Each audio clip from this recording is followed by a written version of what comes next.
season's going to be about this. And then it's like something that they wrap up in 10 minutes. You know, it's like, wait a minute, what? I guess I don't want to spoil anything now that we're recording, but when Jubilee gets captured. Oh, yeah. And then it's and I was like, oh man, she like this is gonna be all season. She's gonna be like trying to escape, and she's gonna get all the mutants in the prison to like help her escape or something. And then like 10 minutes later, it's like, oh, you've convinced me. I'm letting you out. And it's like, wait, she's escaped now. Like that was it. It's funny you're saying that because I thought the same thing when they laid out the plot for that beginning episode. I was like, oh, this is a whole thing of like getting the train and breaking everybody out.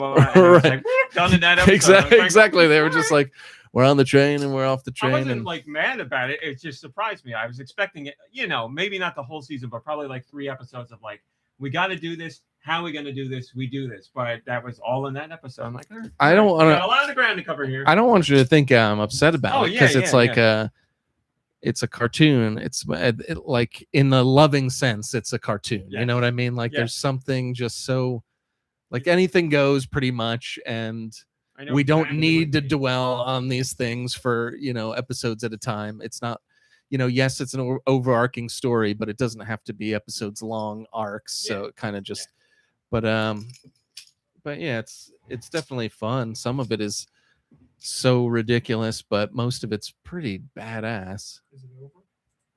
They only the second season just started, so it's the first 3. They're releasing it in pieces. They're not releasing. They did 3 at once, and then it's 1 episode a week going to the end. All right, everybody. I didn't do anything. I didn't do socials. Whatever. If you find it, you find it.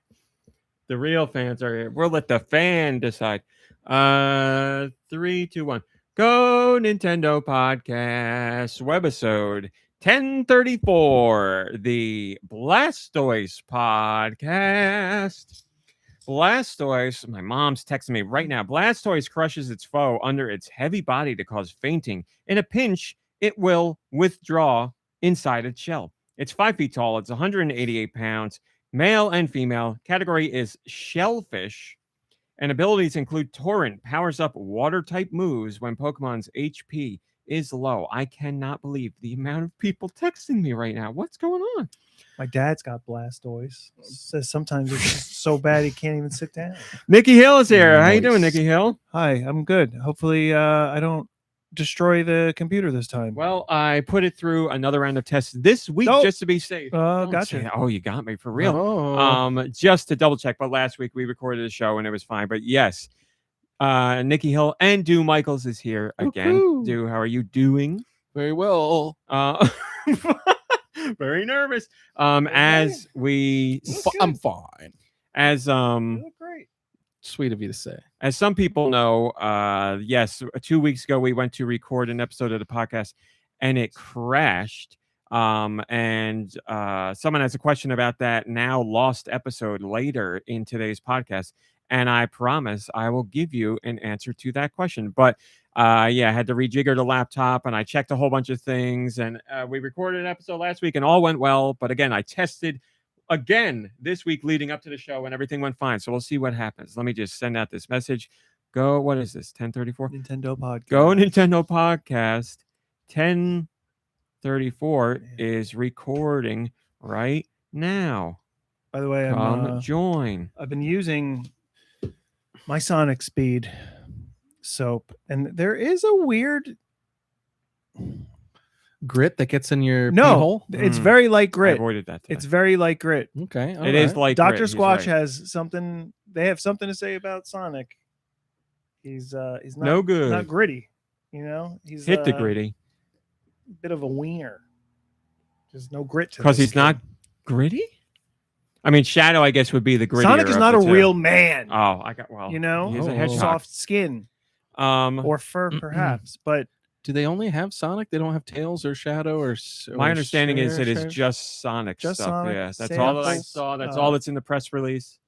Yeah, Tails smells too bad. They should make an Eggman one shaped like an egg. If anybody's going to smell bad, it's going to be Sonic because he's going to smell like chili dogs. Well, that and his shoes will probably stink. Oh, put those grippers away. Did you see the person who has like a decal of Sonic, by their rear tire, and then they've got shoes on the tire. So when like they peel out, I did see that. It was it's pretty cool. It's probably AI, cool. right?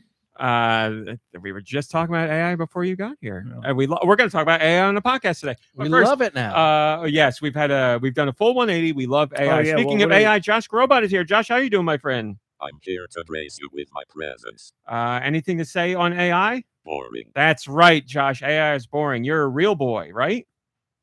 Josh? Shut up. I Okay, don't excellent. care. Well, you know who's a real boy? George. George is here. How you doing, my friend? George, no. You're a real boy, right? I'm all boy. That's great to hear, All George. right. What was George? I was playing Rhythm Heaven Groove last night, and there was a game that had lemons in it, but no limes. I was really pulling for you, but no limes popped up. I'm sorry. I haven't played all the games yet, so maybe there is a lime one, but Rhythm Heaven lame. What's the name called? Groove is what Yeah. it's called. But you're making a lame joke based on the word lime, and I get it. I guess I could have said Rhythm Hell, but Oh, never mind. Yeah. did you just agree with yourself, George? That is a good idea, man. All right. Let me say hello to Discord. Hello, Spaced Out with a beautiful cat picture. Hello, Ice Dilbert and Roth, who says, stay out of the sun day. That's right. If the Super Mario Brothers 3 taught us anything, it's stay away from the sun. It's brutal out there. And it was 100 degrees here today. There's the Mario 3 sun. Hello, Mike Roddick. Hello, Burn and Cheese. Hello, Nightwind. Hello, RLM. Oh, there we go. Got some Shantae in the Discord. Yes, thank you, Gecko Kitsune, for dropping that off. We knew that a new Shantae game was in the works, but today, WayForward confirmed that brand new Shantae Tales are coming out in 2027. So it will be next year, new Shantae. Tales, plural? That's what it says, brand new Shantae Tales. And I don't know if it's a joke or a pun about her hair, because in the image that they showed, Shantae has 3 ponytails with maces on the end of them, which I believe has never before been seen in the Shantae game. No. She uses her hair to whip people, and there have been attachments before, but not 3 like that. So A little, that could be about the tails, but I don't know. what is it? BDSM? BDSM Shantae. Yes, I'm sure you don't have to look far on the internet to find that. What did I there I saw a conversation about what's the name of Conan O'Brien's new character in Toy Story? I don't know. Don't matter. He's got a new character, and they were talking about how hello. Did I say Roth? Hello, Roth. They're saying instantly how there was Rule 34 artwork for that character. So that's the way the internet works. Gross. I mean, what's his character? He's not some little like seek and tablet spell thing. Oh, something is he or the other. tablet thing? No. He's not the tablet. He's like a little computer guy. He's not a tablet. I can see the female cowboy, but not the speak and spell. I love that instead of cowgirl, it's female cowboy. That's very good. Long live the patriarchy. When did she join Toy Story? 2? Jesse, Was it 2? Because I haven't seen 2. What's the one with the 2's great. You learn. It's not my favorite, but you learn a lot about Woody's how classic of a toy Woody is. Okay. What's the one with the conveyor belt into the trash pile? That's going to eat him. Okay, so I've seen that. Yeah. What's And the 4th one? The Tearjerker. parade? Not parade. The carnival? The 4th one has the new girl. So I've only the seen new girl, and they go to a carnival. Yeah. I've seen 1 and 3. I haven't seen 2 and 4. I don't know why. They're not owned by Andy anymore. Oh. They've got the little girl. Oh, Nightwind. I'm so sorry to hear that. I liked 4. Yeah, I mean, I don't think anybody not really gonna- dislikes any of them. Oh, There might okay. be degrees. Well, then never No, they're all rated over 90 by audience. It's just that Those kids know what they're doing. it's a varying degree of 90. You got low 90s and high 90s, but all of them I are think, much loved. The lowest point for that one is like the Tony Hale Forky, but like starts off really kind of grating for people, but then it warms up. to people. Even Forky won me over by the end of that one. And that might not be people in general. I might only be regurgitating what you said. Isn't he about a it. sport? But I think that's like the thing. He's a spork. He's a plastic spork that Oh, is she he found in the spork? garbage, I think. Oh. I don't know his name. Yes, you're right there. Spaced Out. Buddy and was owned by Randy. That's true. He didn't have the same. He didn't have the same toys. He had the knockoffs. There's some long time podcast lore for you. Oh, what am I doing? I'm on soundboard here. I got all those. Now I am a real hero. Fantastic. amazing, outstanding, fantastic. There you go. I just love that that's Tom Hanks's brother. That's just so funny to me. Now you are a real hero. Or did Tom Hanks say something though about AI? Unbelievable. That's what he said. Not Yeah, he talked about AI. that, I don't know if he gave them permission, but he was like, they can keep making these movies forever. He said, with Mr. Hanks, AI. they said, Mr. Hanks, we're gonna wheel up a dump truck of money to your house, and you don't even have to do any work. And he said, Yee-haw! We gotta celebrate. Okay. him, Hanks, and Tim Allen were talking about AI. And if you haven't seen the video, you need to see it. Hanks is whatever, but Tim Allen knows about AI, but his knowledge of what AI is stopped 5 years ago. So he's like, we could get to a time where, like, he's like, I'm paraphrasing, but he says something like, I've said pretty much every word there is, and I have recordings of that. He's like, they could eventually use AI to string together all the words I've said and make it sound like I'm talking. And people are like, he doesn't know what's going on right now, does he? Because I know that all the work he put into that this latest one isn't even in the movie. They've just pieced it all together already. He's and the interviewer's like, Mr. Allen, actually, they can do that now. They can perfectly replicate your voice. And he said, you're mocking me, aren't you? It's from Toy Story. Well, I give him credit. He went for like voice lessons or something, didn't he? So that he didn't sound old. He didn't have old man mouth. He did say, yes, this was the first time where he had to go do something because he couldn't speak. Again, paraphrasing, my understanding is they told him, you're not speaking like you used to. We need to get you to warm up your voice and get back to where you were. So I haven't seen the movie. I saw the trailers. He sounds close enough. He's got old man mouth where a couple words happen and you're like, nope, I know. Old man mouth. By the way, I meant to send it to you and I didn't. Speaking of old man mouth, Gene Rayburn, Match Game, saw an amazing clip of Fanny, whatever her name is, you know her, making out with that guy. You got it. Yeah, of course. Oh, it's such a great clip. I was like, I've never seen this one. I'm on Match Game TikTok. And to see, that is why I didn't send it to you, because I was like, he's coming over today. I'll show it to him while he's here, but more than likely, he's probably already seen it. So I'm very glad. Yeah, what a great clip. We love Fanny and her undercover jugs. Right, Radical Defect. Thank you, Fannie Mae. Yes, thank you very much. All right. Are these new? Some of these? No, one of them might be new. That one looks really By clean. the way, if Look you at guys that. want Vibrant. that Wow. gum there, help yourself. It's very good. Thanks. Oh, yeah, black cherry gum. All right, we got some things to talk about. Oh, yes, this is like if the show crashes, whatever, I apologize. I don't know what to do. I've done the best I can, but I'm going to jinx it now and say this is like the second official return of Nicky Hill and Drew Michaels, because we've been without them for a while. But we'll see what happens. Fingers crossed. Too long. What do we got to talk about today? We have something AI related, but I guess we should do the serious thing first. AI is going to be so good one day that Will Smith's going to be eating spaghetti, and it's going to look real. That's what Tim Allen said. That's when you show. That's what we need to see. Him seeing that video, and he'll be like, "Oh my god, it's so realistic. It's almost there." Did you see the clip of him punching an alien from Independence Day? And somebody it's not dubbed or anything. It's just the person recording it says over it, "Keep my wife's name out of your alien mouth." Oh, I thought you meant Tim Allen. Yeah, I thought it was going to be like, yes. No, you're right. We both had Tim Allen on the brain, as we usually do. And I had Will Smith, because we said Will Smith was the last name said, so you're not wrong. Welcome to Earth. But anyway, we have to talk about this because how can we not? Because the internet has a new villain this week, and that villain is Sony. Sony has brought together all sides of gaming to become the ultimate villain. So it's going to take another company in gaming a really, really brazen big move to make people more angry than this, because this is going to be a wave that's ridden for the rest of Sony's gaming life, as far as I'm concerned. Sony announced that in 2028, physical is dead. They will not be doing any more physical game releases. That's it.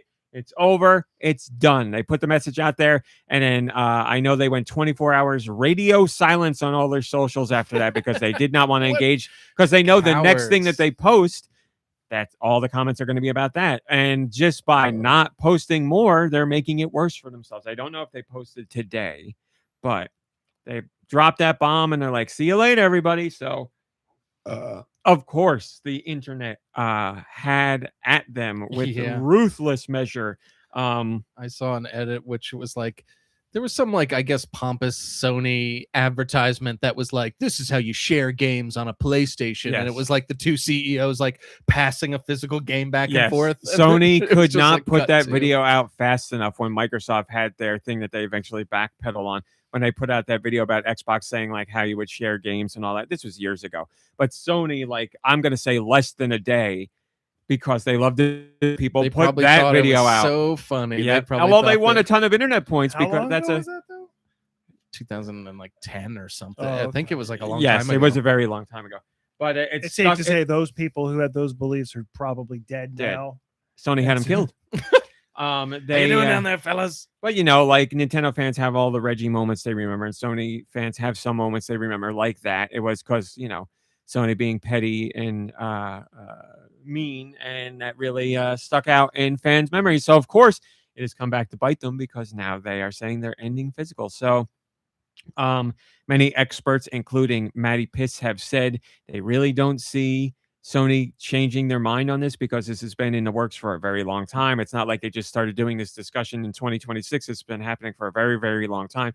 So that probably indicates the plan for the PS6, which will probably, why would it have a disk drive? I mean, if Sony's not going to make discs anymore, you would imagine at the very least, at the very best, there'd be an accessory disk drive for backwards compatibility, but they're not going to make hardware that has a disk drive in it, because if Are you're they not going to make already- discs anymore, why bother? Are they already making a version of the system of the PS5 without a disc drive? Yeah, there's a digital version. And Xbox has the same, right? Yeah. Or there's no drive, it's just Yes. everything's digital. Yes.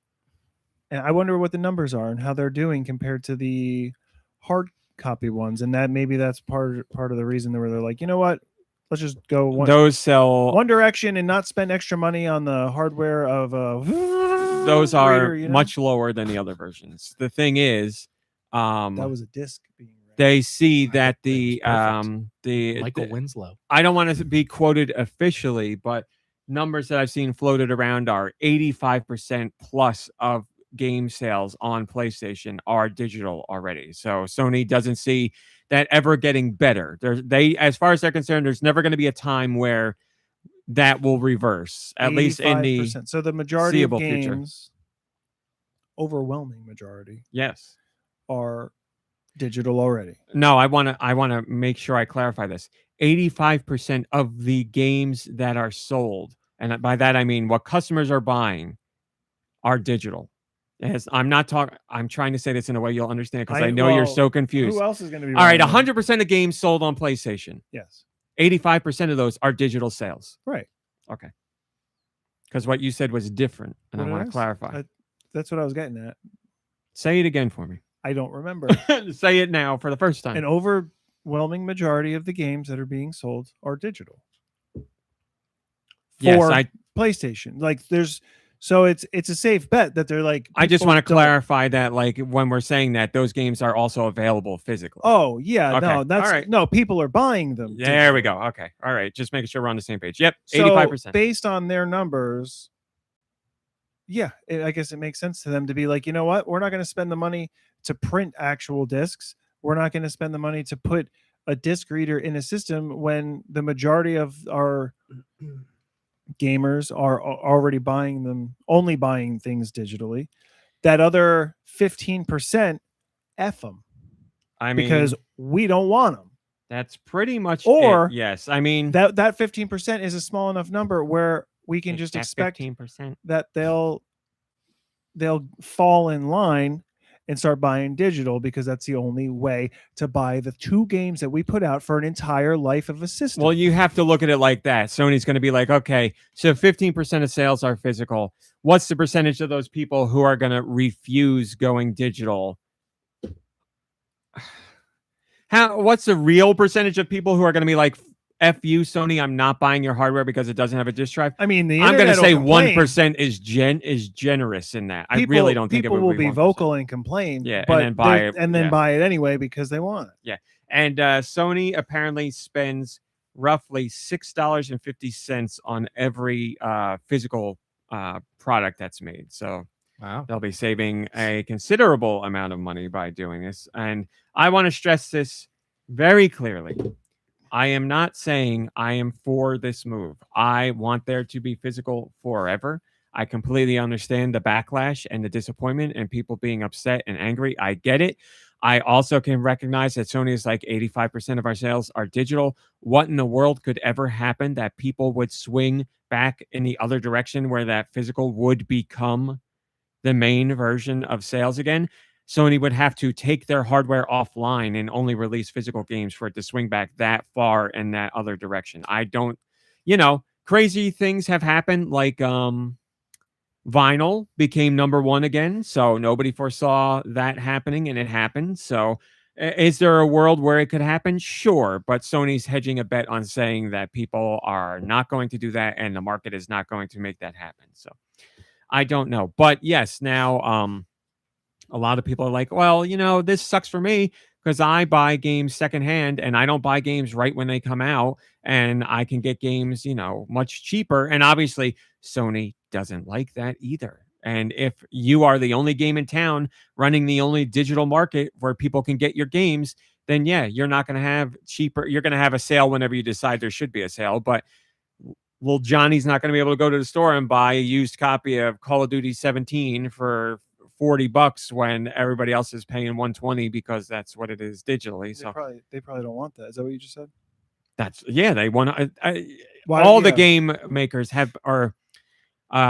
the big three have been against used sales for years now. But this is like, once we got into the digital era, they were like, now we got an option here. I personally am frustrated with digital games that I've purchased that I've never played, that I don't foresee playing, and I would love to trade them in, and I can't because I paid for it and it's digital. Nintendo has a patent for something like that. I don't know if they'll ever. It's a weird thing. Why would they ever give people money back to return a digital game? Well, it will be. Yeah. I'd have to go read the patent again, but there's something. Card. No. Unless there's some sort of way to know that people didn't ever play it and are returning it. Well, yeah. Again, you'd have to go look up the patent because it doesn't play into. It only plays into one half of it. The people who are like, I would like to trade this in somehow, and there'd be a scheme there. Yes, as the chat is saying, including Roth and Spaced Out, many companies have put out responses lambasting Sony for making this move, such as in the chat I'm seeing Domino's and G Fuel and Malwarebytes, and I even saw our own local arcade put out a statement on social media saying we have now decided to go digital only with our arcade games. You will now have to scan a QR code, and when you scan it, it will show you videos of people playing the old arcade game. Nice. But yes, everybody, and this pushback has gotten so loud that everybody's getting in on it because it gets you traction on social media. So even companies that have nothing to do with gaming or physical or digital media at all, just people putting out statements like Domino's saying all of our pizzas are going to be digital now because that's what our audience wants. Well, you get a whole bunch of internet points and whatever. Oh, Domino's. But Sony is in the middle of a shovel storm right now. I don't know if I saw it on social media or if I got the actual message in my email. I don't remember. But GameFly put out something, and they're like, they'll reinstate people's GameFly accounts for like $4 or something like that. They're still around, and they're still doing games and movies and stuff. See, they're still around, and I think this goes to show, how capitalism is, where it's like, we're doing really well. We always have to get bigger. We always have to do more. We also always have to make more money. But there are some companies out there like GameFly where it's like, we have a steady audience. As long as we keep that audience, we're okay, and we can stay in business. So there you go. Yeah, and that's how it works, which is great. So the audience that wants GameFly can still have GameFly. But yes, now with all the Sony stuff going on, they see an opportunity, and there will be people who are like, I'm mad at Sony. I'm going to join GameFly. So good for them. Good for them.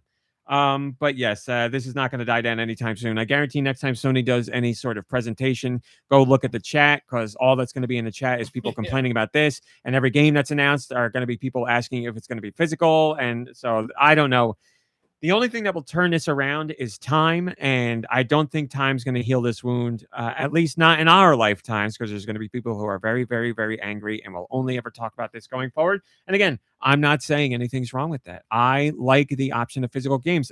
Kit Ellis, a former Nintendo employee, put out a video, and he was saying, why doesn't Sony just go the route of, we'll still put out physical games, but we won't put out as many, and make like the crazy extravagant editions? Because he's like, there are people, and he said himself included, who are like, whenever a new Uncharted comes out, if they put out like the Uncharted mega bundle for $160 with a statue of Nathan Drake and a real gun you can shoot your neighbor with and a copy of the game, he's like, I'll buy that because I want the physical. And sure, but don't shoot anyone other than your neighbor. We know. Headshots only.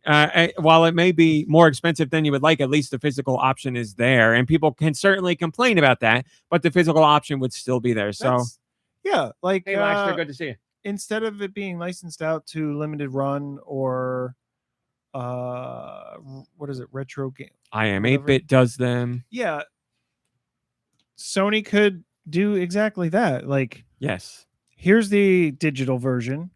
And if you want the physical version with all of these extra bells and whistles and doodads and trinkets, then you can get that in 3 years.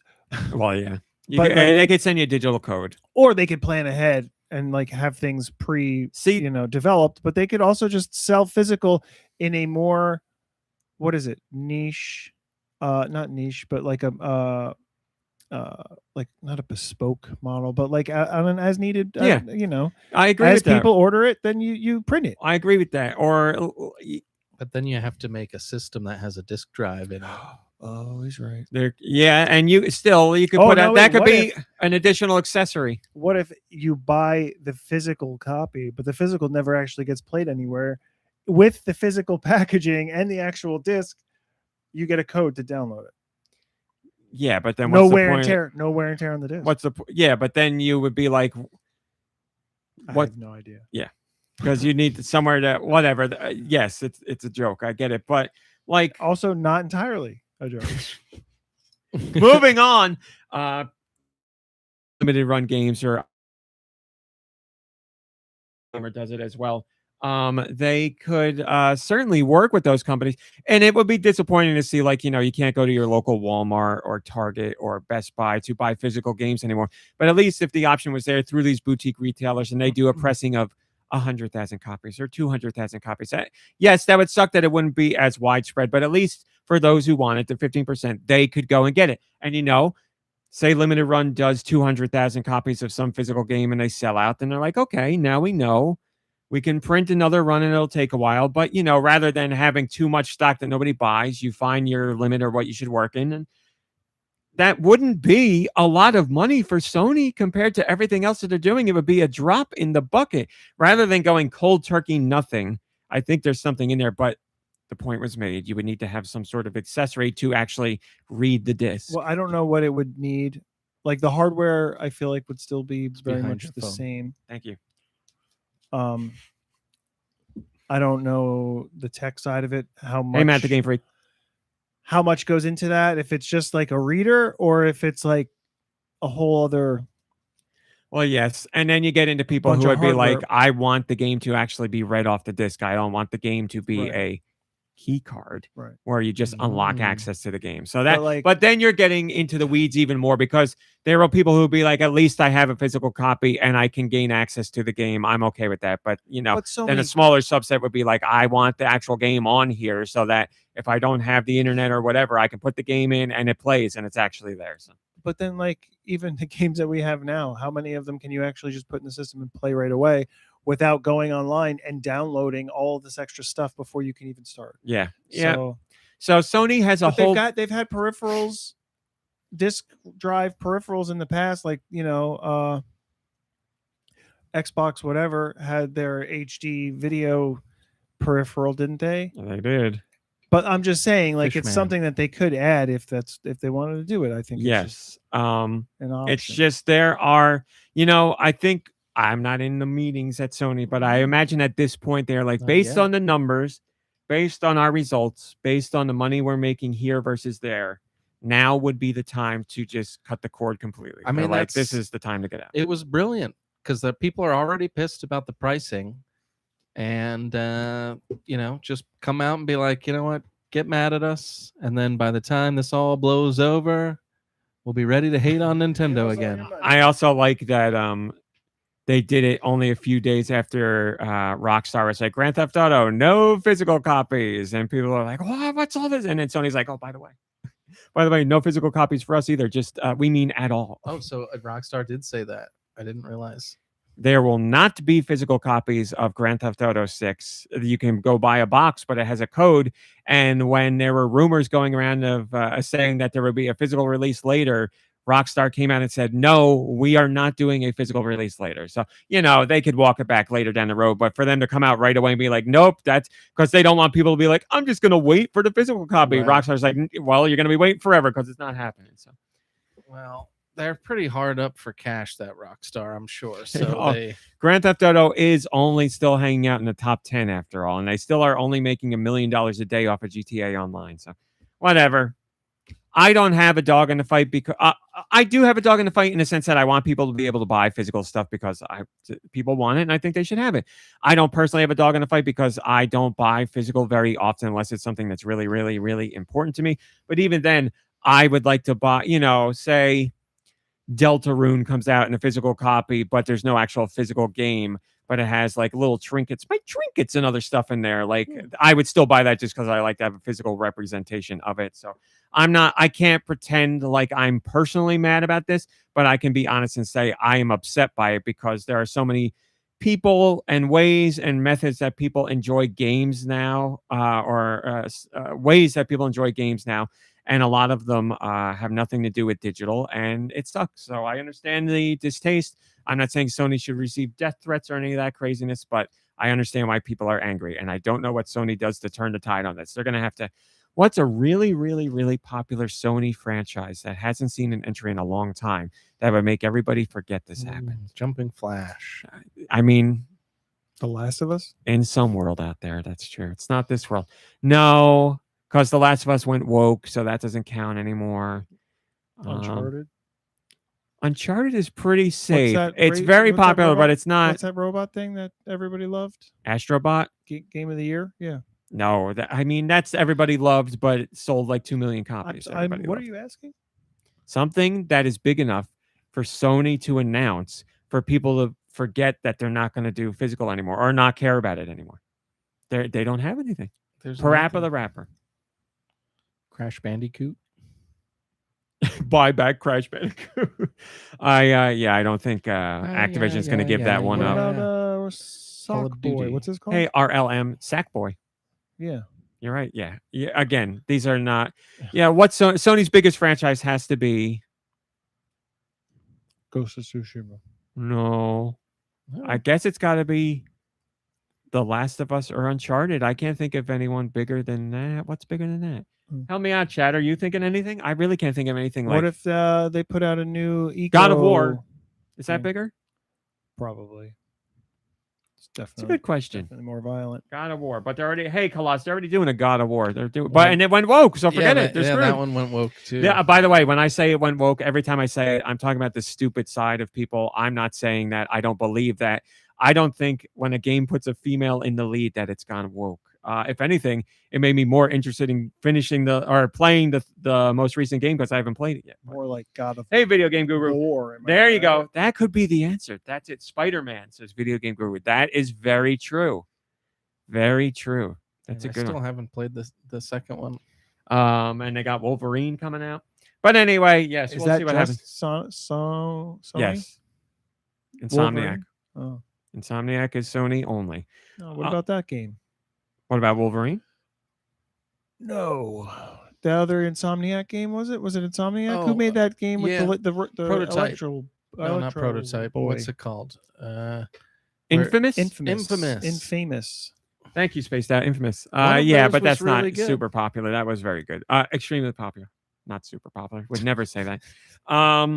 But yeah, I have, it's really bad when I've seen multiple articles that are like, is Nintendo our savior? Is Nintendo the final holdout? Because Microsoft they're already doomed. made this move, and Sony's making this move. So everybody's like, "Oh my god, Nintendo, are you?" I saw on NeoGAF of all places, which is the worst of the worst when it comes to forums. NeoGAF was like, "Is Nintendo our something like our savior?" But I forget exactly what it said. But I was like, "Oh my god, look at how bad it's gotten for these people." Now they're willing to be like, "Oh, Nintendo, with your cartridge, with your game cards, we love you." It's interesting, especially because even though the Switch was the most popular thing ever, I feel like it's still got crapped on or just like pushed to the side when talking about video games. When talking as a about games, thing. yes, and that is a great reminder to show you the internet as a bubble versus what goes on in the real world. Yeah, because you're right. Conversation online, as far as forums and Reddit and social media goes, would lead you to believe nobody ever plays Nintendo games or anything like that. But when you look at sales, you see the truth. And then on top of that, when you look at the results of like what people are watching and really talking about online, like we just saw, Ocarina of Time was the #1 most talked about, and I was going to mention Nintendo was the most popular topic of conversation and coverage wise. I think for some reason, I think Ocarina of Time blew people's brains open. I don't know why they didn't think it was going to happen. Even though we had I rumors feel of it like coming, I feel like we knew it was going to happen. We had all these conversations, or at least you did. I listened to you talk about spoiling that information and not. But yeah, I feel like with all this hatred now, focused onto Sony. Yeah. And Nintendo's got the Switch, and like people like with Ocarina of Time remake, I think people are gonna look to the Switch like a savior of sorts. Yeah. Nintendo's coming out looking great too with all the price increases for hardware too, because everybody's increased their hardware price. Microsoft has done it twice, and Nintendo is doing it in September, but only by $50, which is the smallest of everybody. So Nintendo's stumbling into a pretty decent area right now. Hey Zikamuto, good to see you. They're doomed. Outlaw says, I saw people blaming Nintendo for the GTA 6 price and the Sony digital only move, saying Nintendo made it the norm. I believe you saw that 100%. Sony digital only move, saying Nintendo made it the norm. How did Nintendo make it the norm? They're not doing digital only. That is a great one. I'd love to see the conversation about that. It's all the cognitive dissonance within people's brains. The console wars are alive and well. And Zikamoto says Nintendo's in trouble because of Nintendo shooting their dog. Yes, game key cards are a thing that exists, but so do regular game cards. So you can't say Nintendo did it because Sony's going only digital. And the game key card. Yes, please, Nicky Hill. Tell us about game key cards. I don't really know the purpose of it, but you can return it. You can trade it in. You can return it. You can trade it in. You can let somebody borrow it. It's true. As far as games for the PlayStation that could bring it back, Laxter said one that I don't think would do it, but I'd be interested just because I want to see the game Beyond Good and Evil. There's no way, right? Got a woman in the lead. Forget it. That was problematic back then. The game key card is to give you a physical option for a system for a game that's so big doesn't fit on a regular cartridge. That is also a thing. So they're like they found a way to give you a physical even when a physical didn't make sense. It's so true. Like game key cards, again, not my favorite thing. But I think a decent stopgap, especially when it comes to that. Games that are too big physically for a game card. And if you could either you're going to get it that way or you're not going to get it at all. Not to mention, in this world that we're living in, where memory is like the new gold and it's all sold at a premium now. And it's so premium. Game key cards save you because you're not paying for the memory of a card. You're paying for the access to the game through that. Well, I don't know what the real deal is there with the type of components that are in those cards versus it's a different kind of thing. I want to stress that. I know it's a different kind of thing. So I don't know how much costs of manufacturing game key cards have gone up with all this nonsense going on, but it is a very different But like the other cards are like memory cards, right? Basically, it's like a 256 gig card. No, you're thinking of it differently. No. So game cards are not like memory cards in that way. Oh yes, game card. Yes, game cards are. They had yes. Right. So that's what I'm saying is like it's a different kind of thing. You don't have to spend money and have to jack up the prices for cartridges now for because a game key card. Yeah, like regular cartridges. Yes. The prices can increase now because we're in such high demand of memory cards. And that's what I want to say. Those are different things you're talking about. Those are game cards. The type of memory you're talking about is different, is what I'm trying to get at. All right. Like I have no doubt that it still is like effective. I'm sure prices have gone up, yes, but when they're talking about prices being crazy right now, it's not because of that. Just trying to sell game key cards here. They're a great opportunity. Always been a big fan. Moving on. We've the audience has gone 5-6 weeks now without talking about key cards, so we got to bring it back. Yeah. Speaking Remind of them. prices going up and AI and memory expenses and all that. I want to pivot to this story because this is crazy. Automaton Media, a website that I frequent every day. I actually enjoy their content quite a bit. They focus a lot on Japanese related gaming news, but they do everything in general. But they had an interesting article about users of ChatGPT and how it relates to gamers. Again, I'm sourcing them. I'm reading directly from them. This is very interesting. According to this is a blurb from their article. It's about a study about ChatGPT users. According to the data, the top 2% of fiction generating users on ChatGPT accounted for more than 80% of all fiction related conversation logs. The total number of users generating fiction was estimated around 10,000, which suggests that roughly 200 people were responsible for over 150,000 fiction prompts. Now, what game is far and away the most prompted on ChatGPT for people who want to read fictional continuations of the story? So they're going to ChatGPT and they're saying, "Hey, Chat, give me a story for this game after this happens," and ChatGPT hallucinates some stuff, and people are there's been 150,000 fictional prompts. Why is this a thing? Because people are lonely. Oh, this is sad. That's the one hint. When you hear what it is, it will be even sadder. This is a game you both know. It's not like Kingdom Hearts or something. It is not Kingdom Hearts. I could see that being wholesome for like a little kid that goes to ChatGPT and they're like, "You find one where Sora and Mickey live happily ever after." I don't know. I was gonna say kiss. They but don't already live happily ever after. Is this no, the World of Kingdom Hearts is very unhappy, huh? Is this a favorite game of yours? Well, I didn't Is want to it give more hints, Minecraft or but it something? is one of my favorite Is games. it It's true. Undertale? No, great guess though. Ripe for the hallucinating. It's one of your games. It is a favorite game of mine, yes. Talked about it quite a lot. It is available on the Switch. Whatchamacallit? What was that? X Resist? No, 1,000 times no, resist? come on. I mean, that game has done far beyond what I thought it would, but it's not anywhere near that popular. We're talking about the number one most ChatGPT'd fictional prompt game. It's a better way of saying that, but you get what I'm saying. I'm still trying to understand. Banjo-Kazooie. What are you trying to understand? No, just people go to ChatGPT and they say, "I want to see more story for this game. Tell me it." And then they're like, "I want the story to be this." And then ChatGPT hallucinates it. That's what it is. No, not Banjo-Kazooie. That's funny. Well, would love to know what happens. Well, what's after the that. funny? Is it funny because it's a game that I don't. really I'm have not saying it's funny. or... I don't. I'm not saying it's funny. It's funny that people are doing this, but I think it's sad. Okay, but it's a game with a story that people would want to all know story. A lonely story? To a degree, yes, certainly.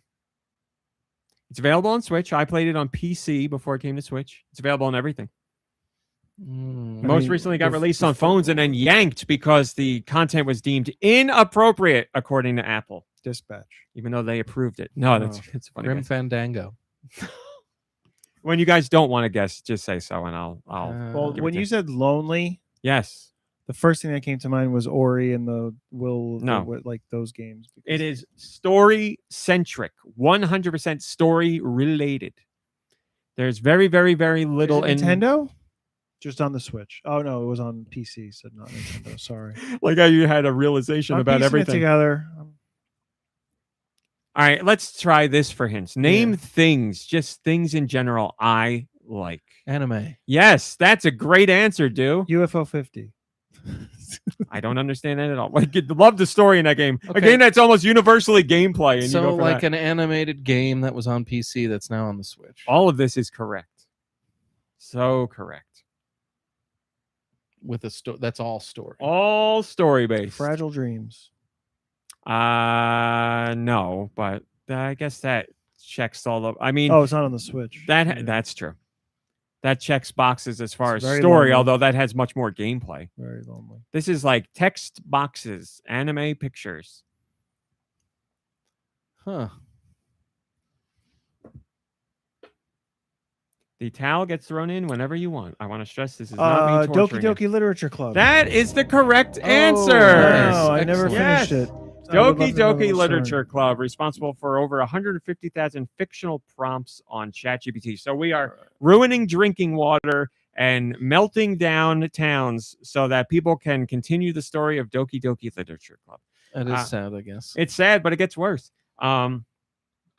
The previously mentioned Doki Doki Literature Club fan fiction generator is cited as a prime example of an infinite story demander. Over the course of several months, one individual prompted ChatGPT to create fan fiction based on the game thousands of times with very specific premises of the heroine Natsuki suddenly going into labor and ChatGPT being asked to continue the story from there.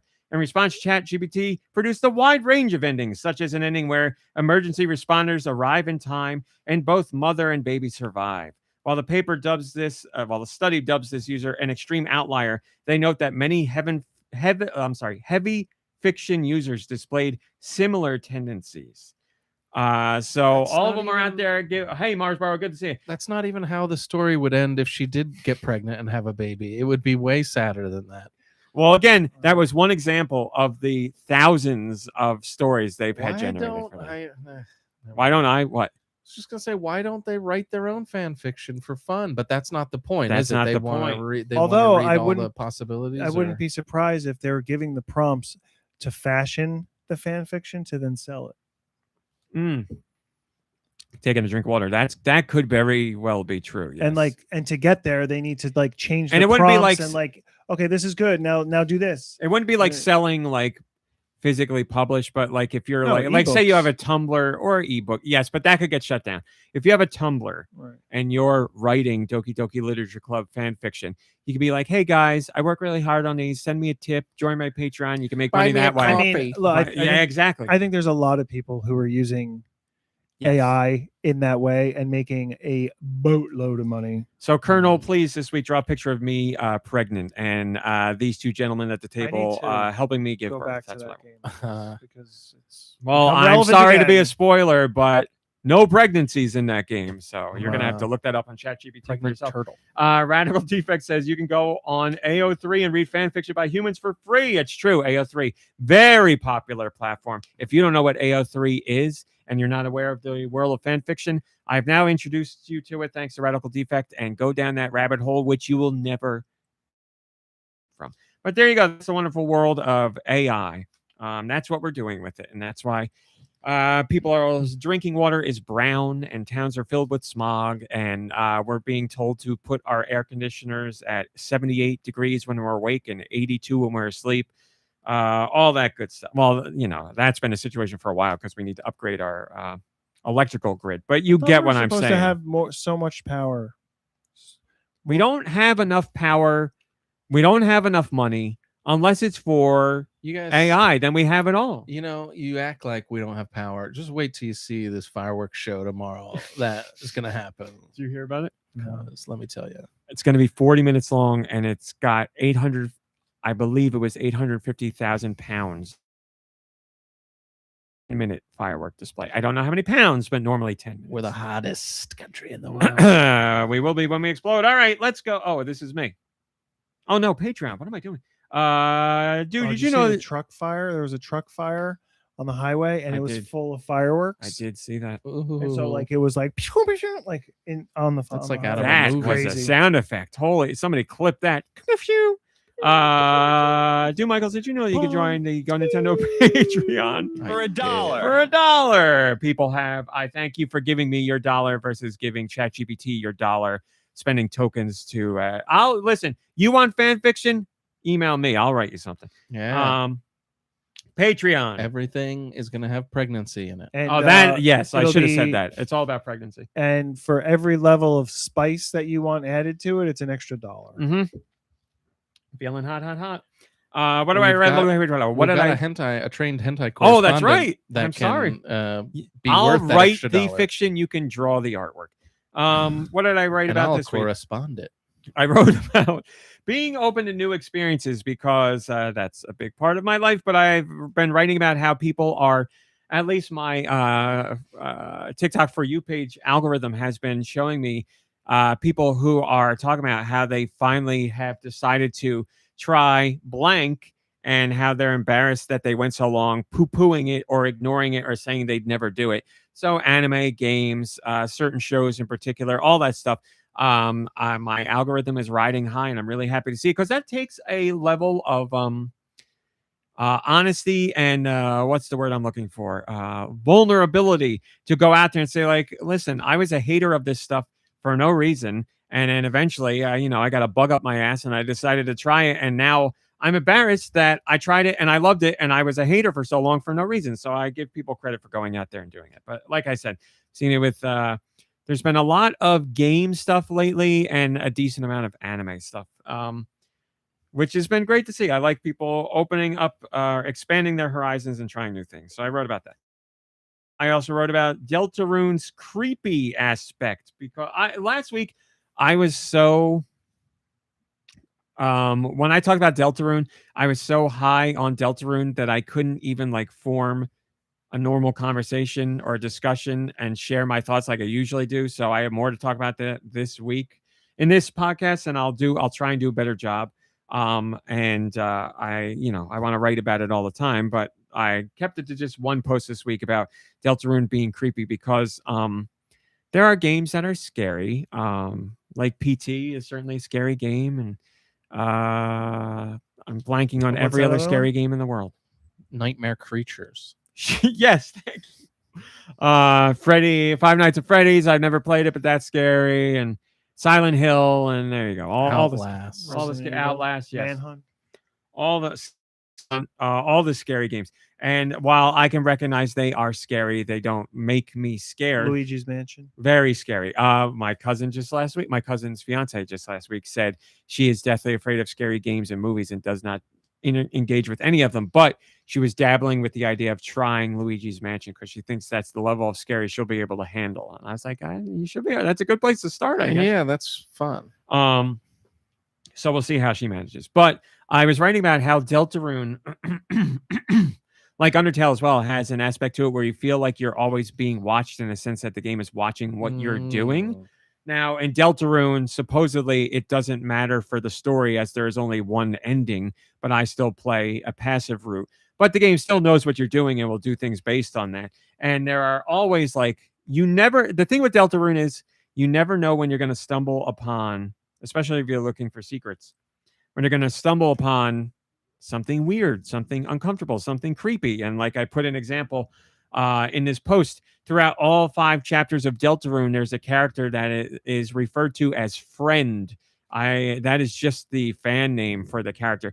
It's a face with a smile, and that's all it is. It's like the Cheshire Cat, basically. You don't see the outline of the face, but it's a creepy face. And you never know when you may see it. You may go all 5 chapters and not see it, but there are certain places in the chapters where you could see it. And I've seen it before. And before I knew what Friend was, when I played the first chapter of Deltarune, there's a split second where I saw something and I was like, what the hell was that? And I went back to my last save, and I went to go see it again, and I saw it for like 3 frames. It was a face just in the darkness out on the corner of the screen, and then it disappears. And I was like, what is this thing? So I kept looking for it in other chapters, and I've chapter except 5, and I saw where it was in 5. Bitch, it was an area I searched, but I still missed it. But anyway, that face is there somewhere, and you never know when and now it can hurt you. So there's like a reaction, and if you're not paying attention, you'll be like, why did I get hurt? What's going on? So just that little creepy atmosphere. I like that, but it's something that's always in the back of my mind. There's little creepy, weird stuff going on. So I wrote about that. I wrote about game story confusion. What games have you played? Story has left you bewildered, completely flummoxed. You don't understand any of it, and maybe you still love the game, but Super maybe Mario. She's in another castle. But, how many but I'm castles looking I at gotta it go right to? here. Obviously Metal Gear Solid came up, and Metal Gear. I said, oddly enough, Death Stranding is a game that on its surface is very strange, but storyline wise, you feel like you can understand what's going on. Like I feel like I know what's happening for the I most was part. more confused in some of the longer Metal Gear Yes. cutscenes than in any of the Death Stranding things, Mhm. even though Death Stranding is like so much further out there. It is on its surface so much further out there, but it does a good job where you're like, oh, this is an allegory for this, or oh, this is a metaphor for this. Like I think it does a really good job of explaining that stuff. Just, you pull back and you're like, this is weird, man, but I get what's going on. But with Metal Gear, you're like, I really don't know what's going on for most of Metal Gear at all. Like I know I he's a agree. spy and we're stopping Metal Gear, the Metal Gear program. I get it. But like outside of that, forget it. La le lule lo, and all that. I don't know what's going on. Outer Heaven. Yeah, forget it. I have no clue at all. So I was writing about that stuff. And like I said, there's certainly games that you may not understand the story, but still enjoy it, like Metal Gear. But there's games where you might. There we go. Thank you, Mike Chronic. I will never forget that. There's other games where you don't understand the story, and the whole thing is the story. So you're like, I don't get it. And the whole reason I wrote about this is because there's a game called Needy Streamer Overload, which I've always wanted to play. It's a visual novel. I just never played it. And then the anime was coming out, and I was like, I'll watch the anime, and then I'll be more interested, or I'll have more of a push to play the game. So I watched the anime, and I understand the bare bones of the anime. I understand what it's about, but there's so much in this that I do not understand at all. And I'm like, I wonder if I play the game, if it would make more sense, or if this is directly from the game. So now I need to play to see what's up, because I didn't play Ganosia, which was also turned into an anime. And I watched that anime and I was like, I get this completely. I understand it. It makes total sense. So then that was my expectation for Needy Streamer Overload. And I'm like, holy crap, I don't know what's going on here. But again, Needy Streamer Overload, like the basic idea is it's a streamer who gets really popular, and another streamer group comes along and they end up fighting with each other for popularity. But there's so much more going on there. And I was very much entertained by the anime, but I felt like Homer watching Twin Peaks, where you remember lines better than I do. What does he say when he's watching it?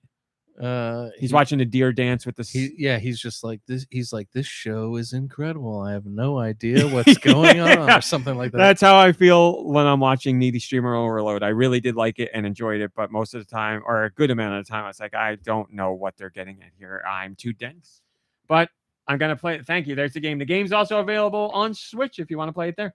So I want to check. That's the scene I'm talking about. Thank you, Mike Roddick. So I want to check out the game and see if maybe the game makes everything click for me. But anyway, I wrote about that. I also one for me. And you guys, this really resonated with you guys as well. When fandom can't see beyond itself. So I love being a fan of things. I love fandoms for things. But it seems like in the last few years, ushered in by the internet age, obviously, fans get to a point where they have so closely analyzed things and analyzed elements that were never meant to be as closely analyzed as they are, that they get to a point where they figured out what's going to happen in this show, in this game, in this movie. And when the final thing happens and it's not what they've decided, then they're like, this is garbage. This is stupid. How could this be? They had the perfect ending right there. And that's a case of fans not being able to see beyond us. They took a little peek down the rabbit hole and they're like, interest. I really like to the bottom and kept digging where it's like conformity gate with Stranger Things. And they're like, another episode's coming out. Why were the handles different colors? And then the final episode comes out and they hate it. And then there's no final episode after that. And they're like, oh, but everything was here. And the guy was on Jimmy Fallon and he said that line. And it was a clear connection to it. And it's like, no, you're just insane. Like, I love conspiracy theories and I love diving deep, but I also recognize that's just fans talking. And yes, sometimes they get things right, but more often they get things wrong. And especially with the internet. I mean, there's been multiple true crime documentaries about internet sleuths, hey Tony, ruining people's lives because they pin a crime or a murder, like that on one somebody. Bombing at the whatever that in Boston or whatever. They thought during the race or whatever, they were like, it's this guy, he did it, and they ruined his life, and he had nothing to do with it. I don't even know that. I just know that years ago. The Don't F with Cats one, Richard Jewell. Yes. They blamed it on some like goth musician or something. Ruined the guy's life, and he had nothing to do with anything, but they just pinned it like all the points, all the signs pointed to him. Now obviously that's even more serious, but there is a life-ruining degree to all of this when you have big backlash, because fans that are sucked in so far down lose their minds when things don't go the way they think they have to, because it's the only potential way for it to work. And then people that are involved with the show, the anime, the game, get harassed for it. Right. Sometimes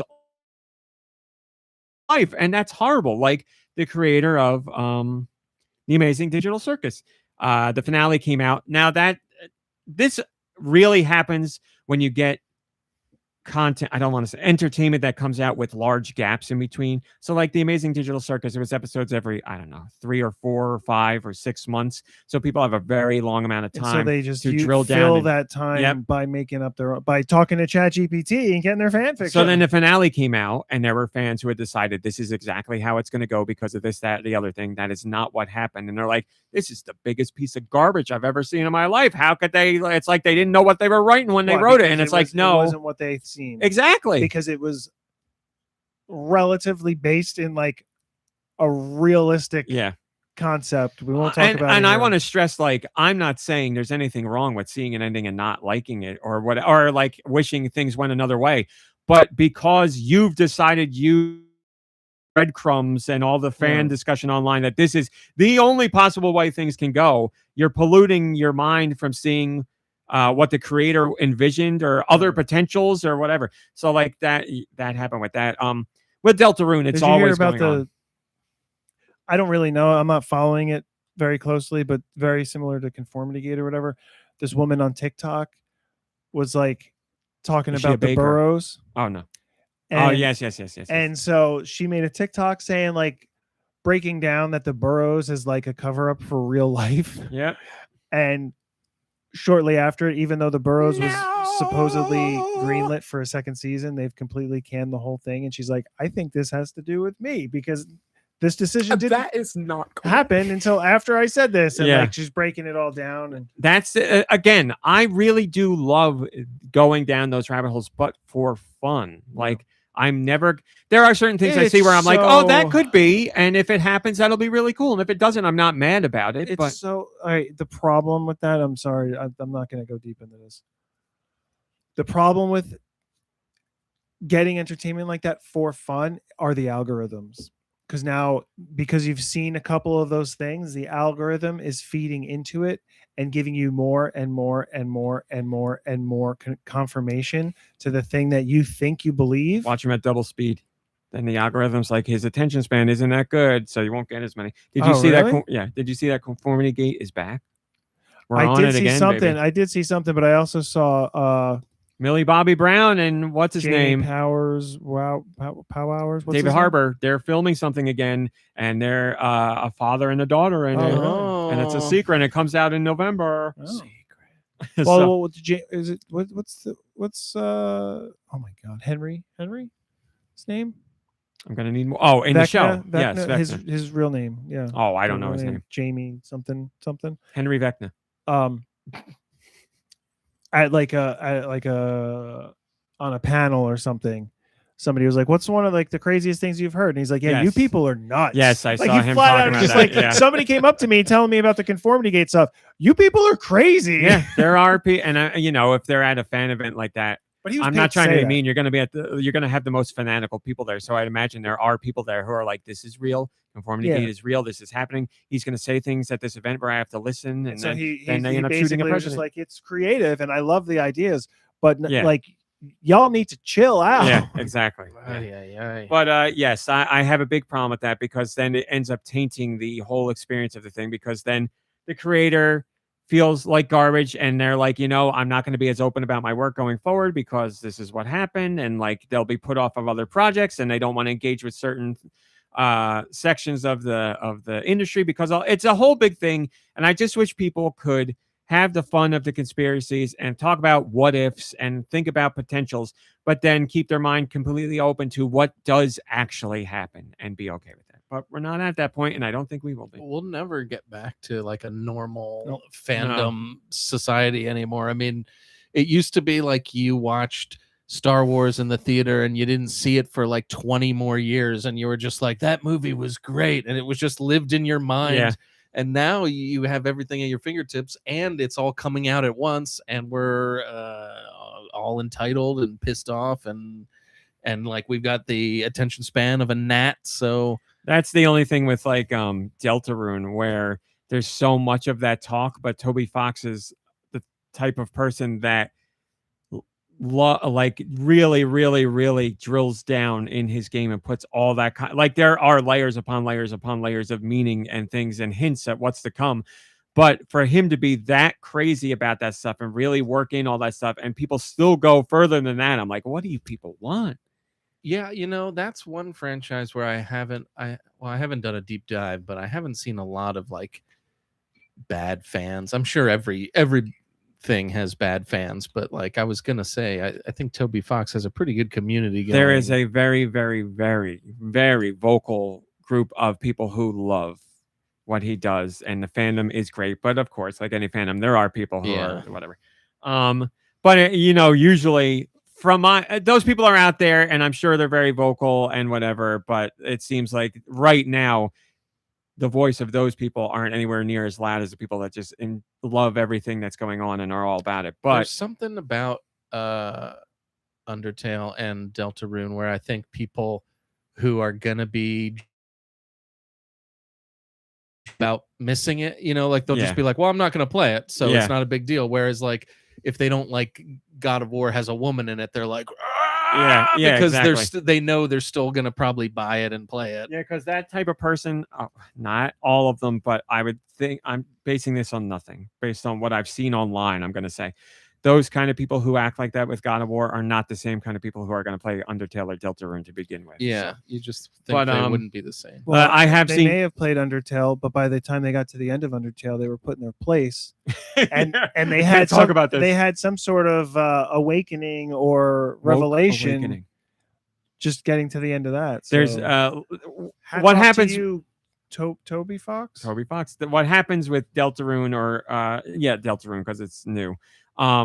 There will be, every once in a while you'll see a random comment from somebody. Like I saw one about Chapter 5, and Chapter 5 has a new version of a song that's in Chapter 1, and somebody left a comment and they're like, "This chapter was just nostalgia bait," and I had like 2 likes, and the person below them was like, "The whole purpose of this chapter in the game is nostalgia." Like they openly talk about how like it's a nostalgic part of the game. It's like, what are you playing? And that had like 6,000 likes. And like to be like, this is nostalgia bait in a chapter that talks about how its purpose is nostalgia. It's like, what are you playing? Maybe you read his comment with the wrong tone. Maybe it's this game is nostalgia bait. Just like factually instead of like sarcastically. Maybe he meant it as a joke and it was so dry that I didn't get it, but they never responded after that. So who knows? Well, but that's a classic move. I meant it as a joke. It was a joke. You get what? You don't understand jokes? Yeah, whatever. But anyway, I wrote about that. I also wrote about rhythm games because they're on my mind. I haven't read what you guys said because I posted it last night. But Rhythm Heaven Groove is out, which I'll be talking about later. And rhythm games are interesting because we all have the games that we are proficient in, games that we think we are perhaps better at them than other games. Like I said, I think I'm particularly good at platformers. I don't think I'm amazing, but I do think I have a skill set for platformers where I might not be as good as RPGs, as good at games like RPGs or just tactical stuff in general, but I can fumble my way through. Or like the Souls genre. I'm not cut out for the Souls genre because I don't find it enjoyable to have to sit and parry and defend for a very long time just to get a tiny window of opening to go in and do a little chip of damage. I'm not knocking that. That's just I don't find it enjoyable, which leads me to not being good at it because, I'll do a boss fight in one of those games where I, take 30 minutes where I chip away and then I end up like getting annoyed and I'm like, I'm just going to go in for a hit and then I get hit and then I'm dead. And I'm like, okay, I don't want to do this again. It's not my cup of tea. Too much time. But I wrote about rhythm games because that is something where I believe you need something outside of the game. I mean, I guess that applies to all of it in general. You need some sort of skill set. But like, if you don't have rhythm, it's very hard to play a rhythm game. Like, if you can't keep time or find a beat, it's going to be very hard for you to play the game just based on the prompts on the screen. Like, I would imagine that would be very difficult. Like, you guys have rhythm, you're fine, but I think you just wouldn't like a rhythm game. Yeah, because we have a couple of friends that don't play rhythm games and they admit that they don't really have rhythm, and you would just stay, like, it wouldn't be fun for you, so you just would stay away from them, I guess. We have one friend who is very musically inclined, but they cannot play rhythm games, and it boggles my mind. I think they might be too married to the idea of looking what's going on the screen, and it's causing them to screw up. But some rhythm games you have to, like, you can't play Parappa and not look at the screen. You got to see the button prompts, but there's a disconnect between hitting the button in time with the music and seeing what's going on screen that wigs them out. But yes, I look forward to reading what you guys said because I don't know yet, but I've always been a fan of rhythm games and I think they are absolutely amazing and they really connect for me. Other game does when I'm playing a rhythm game that has a really good song and I really like how I'm interacting with the song, I feel it in a way that I don't feel any other games or really any other entertainment. So that's how I was writing about rhythm games. And then the last thing I wrote about is something that almost nobody knew about on Patreon, so I'll present it to you guys. Have you heard of LARP tubers? Or YouTube LARPers? Only because you said something to who's this gentleman here? That was sitting in the seat last week? Evan, my cousin. He is your cousin? Yes. My cousin's kid, whatever that is. Or family. You said it to one of them about dressing up as that character and then playing the game dressed up as that character. So is that what it is? LARP tubers? No. LARP tubing are. All right, so the Angry Video Game Nerd, he's a YouTuber. You're familiar with his style. Well, there is someone out there who is doing exactly what the Angry Video Game Nerd does. They dress up like them. They do the same kind of videos, but they're LARPing as the Angry Video Game Nerd. Oh. There's also another guy who's from the internet long ago. He's still around. But he used to be extremely popular back in the day. His name was Tobuscus. He used to do a lot of Minecraft Let's Plays. He would do Happy Wheels videos. We all remember Happy Wheels. I still love Happy Wheels. Happy Wheels. And then he either showed his true colors or went crazy. We don't know either way. But now he is very, very, very, very right-leaning. And a lot of his... he lost fans a long time ago because there were some allegations of... sexual misconduct. I don't ever know what came of those, but that's when I stopped watching him. But after that, so a lot of people fell out then, and then the political stuff came. But there's a lot of people who grew up on Tobuscus's videos, and they miss when he just was somebody who played games, was funny, and had a funny personality. Now there's a guy called Larpuscus, and he doesn't sound like him in terms of voice, like they don't have the same tone, but his cadence and style of talking is as close to 100% perfect as you can get as the original guy, and he plays all the same games, and he mimics his type of humor exactly. And I want to stress, he's not copying old videos. He's making brand new content and doing brand new jokes, but speaking as Tobuscus did and making videos in that style. So it's fascinating to me because, like I said, there are people who are like, that old YouTuber I loved has gone off the deep end. I just wish I could watch content like that. And then this guy comes along and he's like, I'll do it and I'll be just like him, except I won't be problematic. And people are like, okay, this is great. And it's so interesting to me because I could see people hating it. I could see people loving it. I could see the original creators being really upset about it. I could see people being like, this is kind of odd because, let things go. But other people are like, I shouldn't have to let it go. If the person I love didn't lose their mind, I could still be enjoying their content. So like JonTron is another one. I used to love JonTron and stopped watching him a long time ago because of unsavory comments I deemed to be unsavory. So I stopped. I loved his videos, really did. But I haven't watched him since all that stuff originally went down, and no one has filled that void. So I need a JonTron LARPer. Between the ones you've talked about, and then there's that guy, is it Pogo or whatever, that does all those great songs, like Pogo, yeah, he was one, and then AVGN is kind of suspect as well, and then there's I don't know enough about AVGN. I'll say, let me preface my next thought by saying maybe I don't know enough about AVGN, but he is at least tiptoeing that line or dancing on both sides of the line where I'm like, I don't know, where it's enough where I'm like, I don't think I'm going to watch him anymore. I'm not convinced. I don't know enough. I just don't know enough. But yes, I know we both feel the same way where we're like when he did the whole Ghostbusters movie thing and he's like, I refuse to watch it. I'm like, yeah, there's a few. And I'm not defending that movie at all. The all-female Ghostbuster. Before, yes. He did like rather than seeing the movie and reviewing it, he did like a 30-minute video about why he refused to see it. I'm like, dude, like really? Come on. But topic for another day. But yes, so there's this idea of LARP tubers surfacing, and I'm fascinated. Is there a Raw Meat Cowboy LARP tuber? That's what people brought up on Patreon. They were like, how would you feel if somebody did that? And I'm like, I, A, wouldn't care. B, I would worry that maybe I would be problematic, and that's why they're doing it. But then I started thinking, I bet like somebody would do it and then role play me as like a hardcore Republican or very right-leaning. And I'd be like, that would annoy me. So I would imagine Tobuscus is upset that somebody is doing it's a LARP version of him. It's not even just like oh, I like RMC, I'm gonna do a podcast about video games and be like positive. It's not even that. You it's have like to. I'm gonna dress as him. Yes. I'm gonna talk like him, act like him. It's like a thing. You are role playing specifically as that YouTuber. Yes. I mean, I don't know why it annoys me. It really shouldn't. It should just go back. Like, there's so many things on YouTube that I never have to see or know about. Why does this bother me? It shouldn't. And I didn't know about it until today. So again, why do I even care? I shouldn't. I don't know. I'm too old for this world anyway. It's passed me by. So well, again, like I thought you could at least take some solace in the fact that people are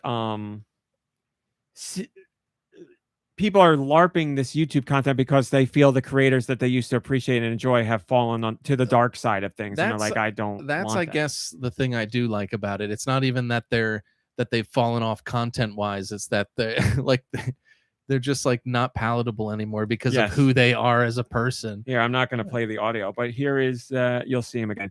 The angry video game nerd LARPer.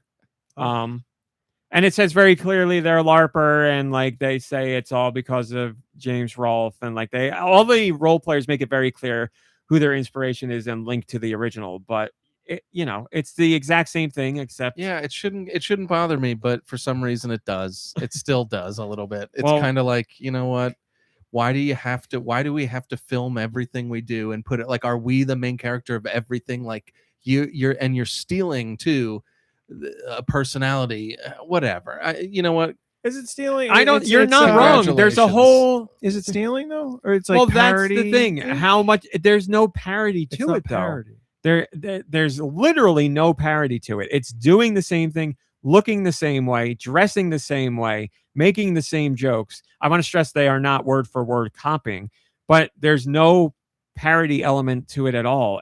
And that it'll be so. I know because this is getting popular now, we're going to get to a point where this goes to a legal setting and something's going to happen. Is it? And I'm so fascinated to see what happens because I flattery? don't know where it lives. Huh? Is it flattery that they're doing That it? depends on the. I mean, flattery isn't a legal defense, but it depends on the YouTuber they're LARPing.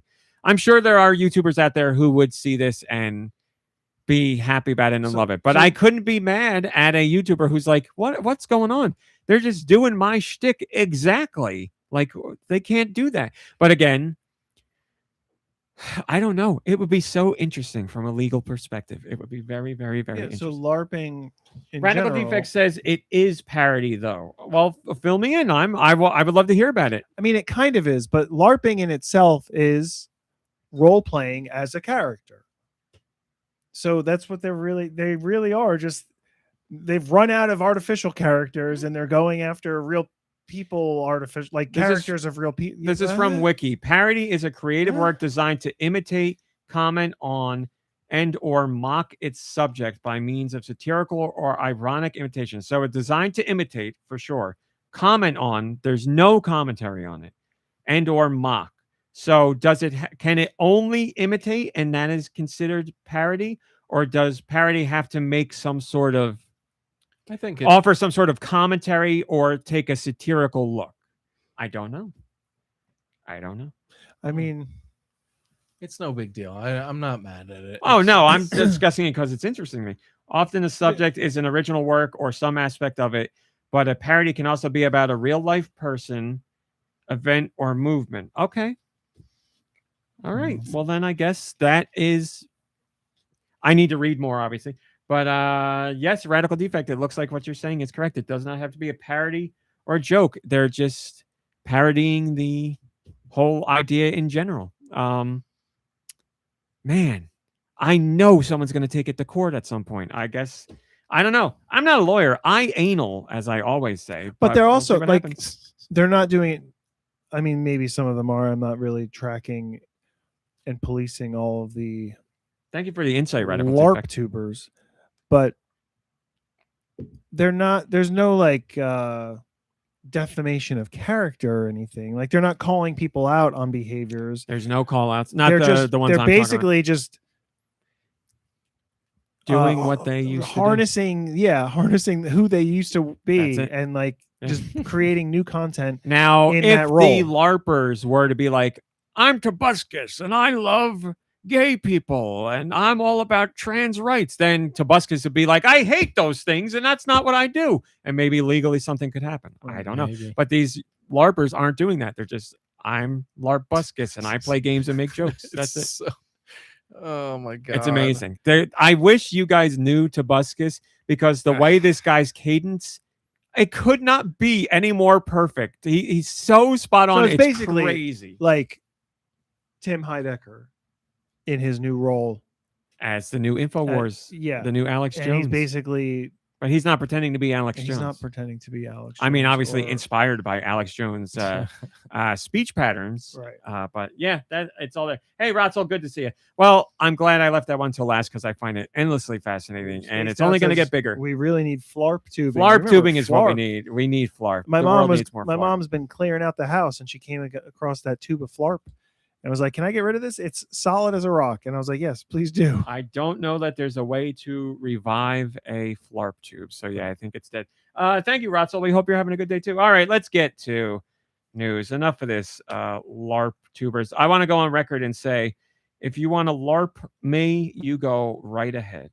Here we go. You better LARP everything he believes in. Don't go off script. And you got to LARP old me, which means you got to put on a lot of weight. So enjoy that part because I would love to do that. What do we got this week? Let me tell you. Did that. Okay, rumor, and this is a rumor from a very trusted source. I would argue, in my opinion, one of the most trusted sources out there because they do their work. Huh? Miyamoto? No. Miyamoto drops a rumor. Rumor has it the Switch 2 will be getting a new screen. Now, does that mean a revision of the Switch 2 altogether? Or as we've seen with the original Switch, Nintendo had different versions of the original Switch that from outside looking in, as in the box and all that, didn't look any different. And the only way you would know they had a different screen was by looking at the barcodes and the serial codes and all that stuff.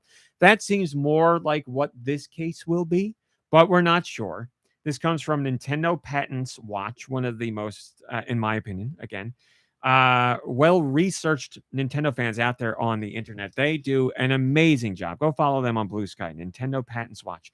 They caught wind of a Switch 2 LCD screen that is making its rounds right now through Chinese reseller sites. This is exactly how we found out about the original Switch 2. The current LCD screen on the Switch 2 is made by Innolux, but this new LCD by Sharp, which is a company Nintendo has worked with many times in the past, including on other components of the Switch. The TV people? And Switch 2. You got it. And this would likely be a great move because one complaint people have about the Switch 2 is the LCD screen. They say it has a ghosting issue. I would agree with that. A Sharp screen should be of a higher quality. Would it eliminate the ghosting issues?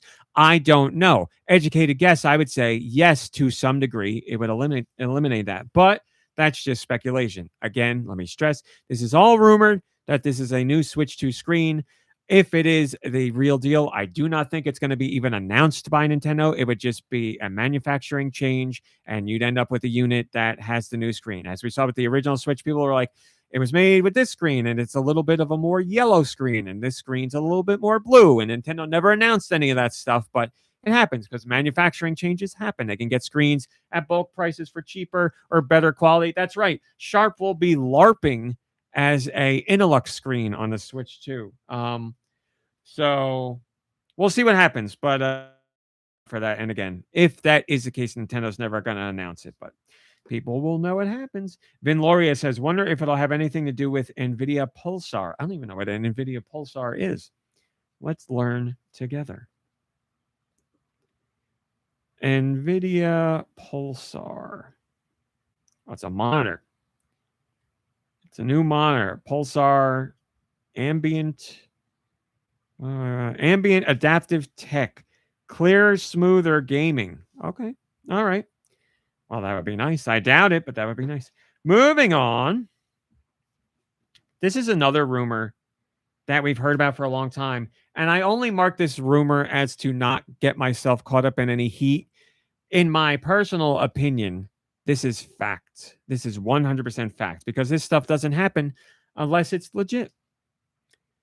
We have been hearing rumors now for a while that there would be a brand new 2D Metroid game. Well, let me say this specific. Yes, ratings for a whole bunch of different things that get released. It's very official sounding, right? They're in Harry Potter, right? No. That'd be like if the FBI rated our video games. Well, they do rate video games. They had a rating popped up for a new Metroid game. Dude, did you see what this is? I just saw the title. Oh, okay. And that it was going to be the rumors 2D, right? So we don't know. So let me stress this. Rumor is that there is a new 2D Metroid game. The fact is this game rating is. So that is official. The game is called Metroid Ravenous. That is the name of the game according to the official rating. So we don't know what game that actually is, but it is a real game, or it's a real product rated by Brazil. So whether this is the rumored 2D Metroid, which would make all the sense in the world because it's about that time, and we're not getting another 3D one anytime soon. So a 2D one would make a lot of sense. Now, we've heard rumors for a long time that not only is there a new 2D Metroid, there is also a remake of Super Metroid. I don't think they would rename Super Metroid Ravenous. So my guess is this is going to be a brand new 2D Metroid. But again, factually, all that matters is Metroid Ravenous is real. What it is and when we hear about it, I do not know. By the way, this is on Switch 2. I think this is the one. It's going to star Guy Pearce. Guy Pearce. And Robert Carlyle. Nice. Now that's a reference, baby. I don't get it. There's They're a in a movie movie. called Ravenous. Well, yes, I figured that.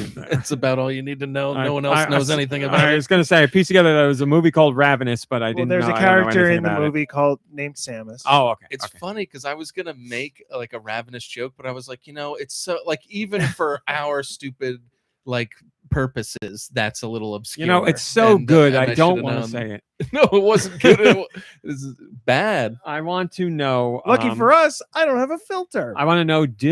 Your thoughts on the name? The Because movie was okay. no, No, I don't know. I thought it sounded pretty cool. I mean, I don't think know that's what- a cool name. Yeah, I don't know what I like that word. So Yes, I think it's a cool name. I can't think of another game that has Ravenous in the title. yeah, I don't know. I like it. It's got a cool sound. I liked it too, and I liked Metroid Played Dread's here. name too. I like Dread that as a didn't name as well. bother me at all. So yes, I'm all about it. I love me Metroid in general. 2D Metroid would be great. We'll see what happens, but it's official. Metroid Ravenous.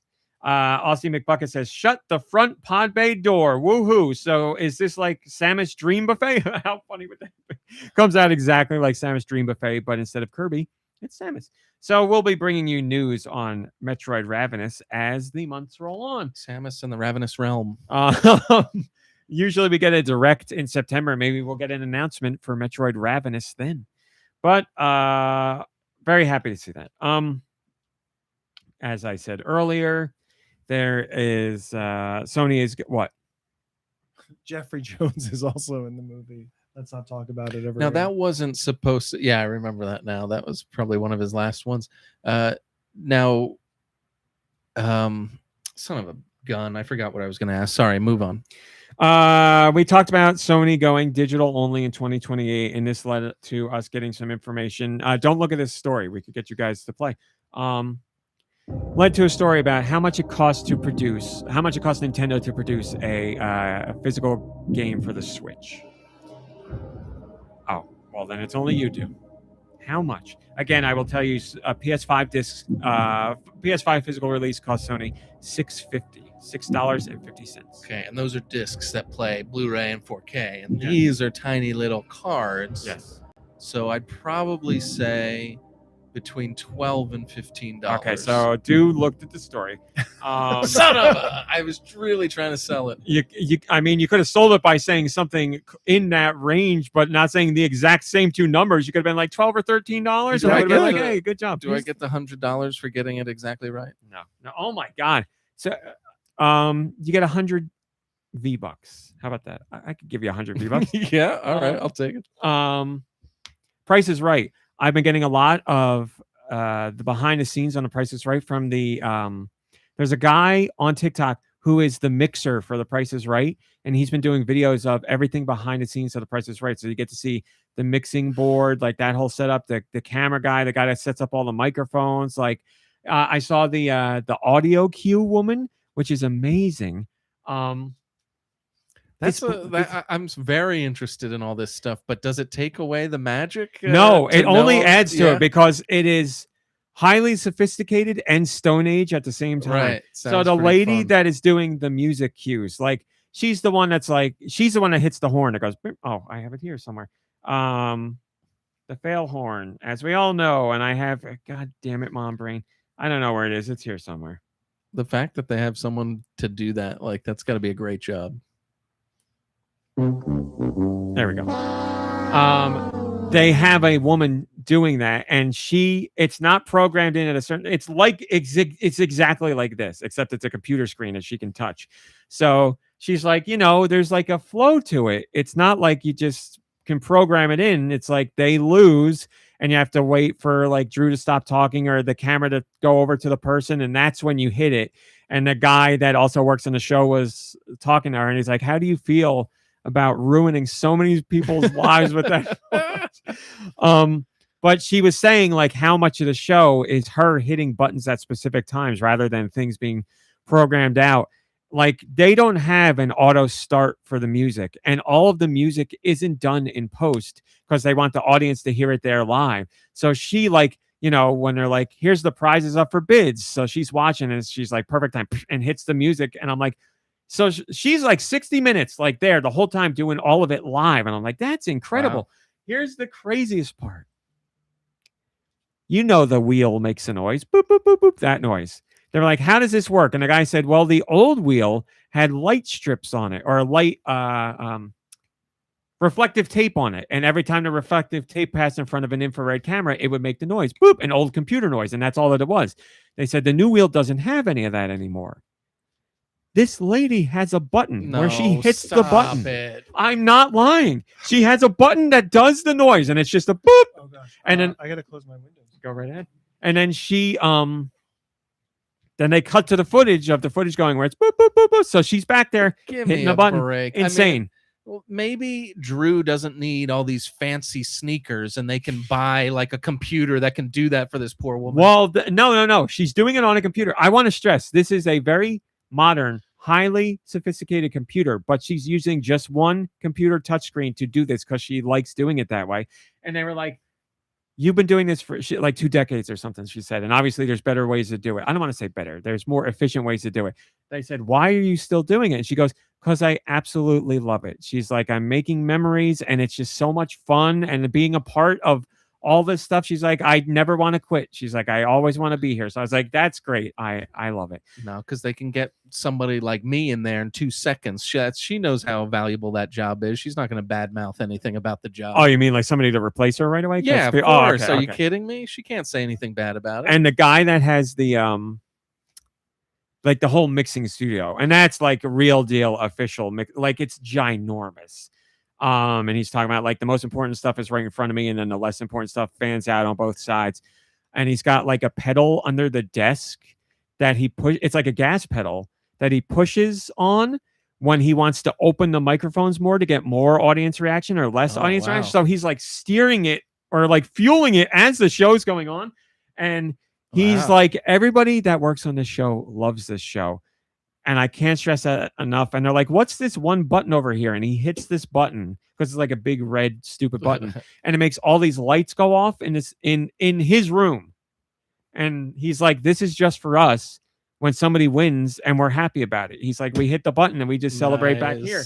He's like, everybody here wants people to win and we all feel it. He's like, we never get tired of it. It's the best. And I was like, oh, it does have to be the best. You're right. Everybody on that show, I guarantee, like, never wants to leave it, because why would you? Like, it's so much fun. It runs like a well-oiled machine, like, you know, and you get to see, well, you see people lose a lot, but still you get to celebrate people's victories. Yeah, but you know, you can't enjoy the sweet. The sweet's not as sweet without the bitter. So it's true. It's true. You know, I'm sure she's sad when she has to hit the horn, but I'm sure there's a little bit of happiness. Oh man, I want to know what it's like for the mountain climber game. If she sings it every time. Yeah, go ahead. She puts on her hat. Very good. Puts on her hat and starts singing. But anyway, so good. I don't remember how. Oh, because you won 100 V-Bucks. Okay, so yeah, $12 to $15 to make a Switch game card. So yes, we have always known that cartridges are more expensive, but now you know, not officially, but through good intel, that it costs roughly $12 to $15 to make a Switch game card. And obviously it costs a little bit more to make a Switch 2 game card. So there you go. Yes, Radical Defect Colonel's got a lot to work with for pictures this week. So now we have a little bit of insight, and Nintendo will never confirm it. Game Freak says Sony is being anti-consumer with this move, and if Nintendo eventually follows suit, I'll be disappointed. Well, I'm not going to say they won't follow suit. I will say they'll be the last two, because they already are. But how long will that last? If they put out another portable system, I think we could get another generation out of them, but I don't know.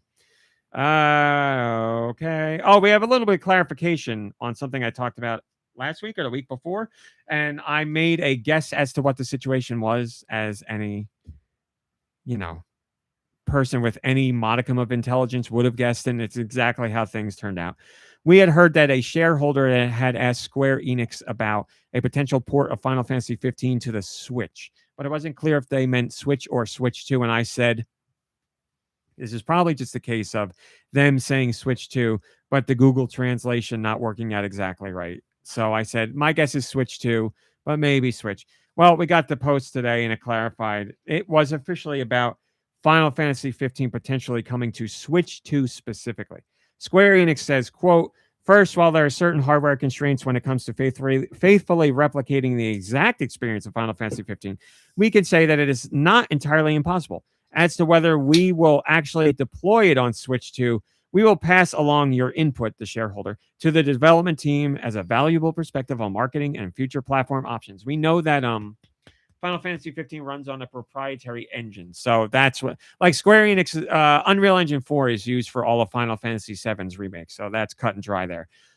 So proprietary engines that were made before the Switch 2 was even a thing. Yes, Square Enix would have to go and look like, oh, this works, no problem, but this doesn't work at all, and we need to fix this. So there's work that needs to be done there. So it made sense, but they told the shareholder, not impossible, we'll talk to our team. Will they actually talk to them? I don't know, but they do want that game to sell more, so. What kind of question is that? That has nothing to It's a do with good the bushes or the landscape. Oh, Yeah, I know. exactly. I know.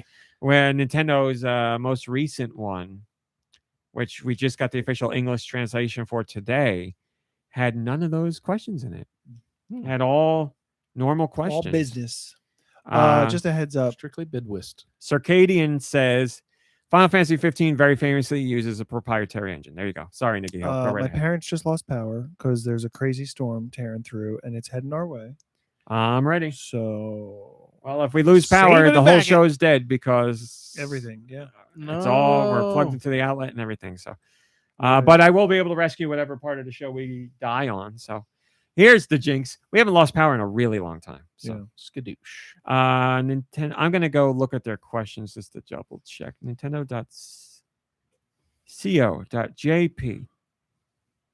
Nintendo.co.jp/IR. I'm going to see if there were any fun questions. Co.jp/IR. Because I don't remember there being any fun ones, but we'll check. I need English. I mean, English people.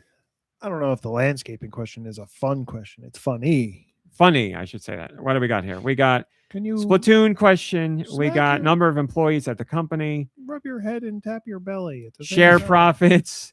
Plans to re-release DS or 3DS games. Preserving culture at Nintendo. Indie games. Reaching out to fans beyond Nintendo Directs. What are you doing with the market in India? What are you doing with the market in China? Current view on share price. Tell me more about Picto Nico. Rhythm Heaven Groove and accessibility. AI generated stuff. Reaching more people with your IP. Lots of questions. Like Trading real card questions. game. We got one more Pokemon trading card game in stock. That's the worst one because that's not Nintendo. Nintendo doesn't dictate that, but they gave a very normal answer. And stock compensation. And then Mr. Tezuka, who is not leaving the company. And they clarified Yeah, that. what was that about? Huh? Well, he's retiring from his role, but staying on. Which I'm surprised. Like, if I wish Deux were here because Deux would have clarified that he was leaving that role because Charles Martinet needed some backup on the ambassador front. Then they asked about memory So true. prices. So all normal questions this time. All right. Moving on to What did Nintendo have to say when they were asked about maintaining their culture? company culture. They said it's very important to them because they know they work very differently from every other game company. And they said like that's crucial to who we are and what we do. This is who we are. And they said that's why we keep Miyamoto around because we want him to talk to everybody because he knows the culture here better than anybody else. So They said Meanwhile, everybody Miyamoto's gets- chained up in the basement, Everybody gets screaming. Greek yogurt in the morning. It's full of cultures. now that's a silly question that I would like to hear asked at one of these things. Is Miyamoto chained up in the basement? No wonder he's talking about Pikmin all the time. He wants them to go Bust get him him out. like a key. I want they keep bringing back like fruit and batteries, and he's like, "Oh, damn it! Where is your music? Where's my music? Oh, I'm a train." Okay. I am a train. North America, Umami. We got your savory releases. All aboard. What do we got this week? Let me tell you. Switch 2. Arcade Archives 2. Moon Shuttle. Arcade Archives 2. Tekken. Yes, that Tekken. Console Archives. Bokusora Wars. Game Dev Story. Switch 2 Edition. Gecko God Switch 2 Edition, and Moonlight Peaks Switch 2 Edition.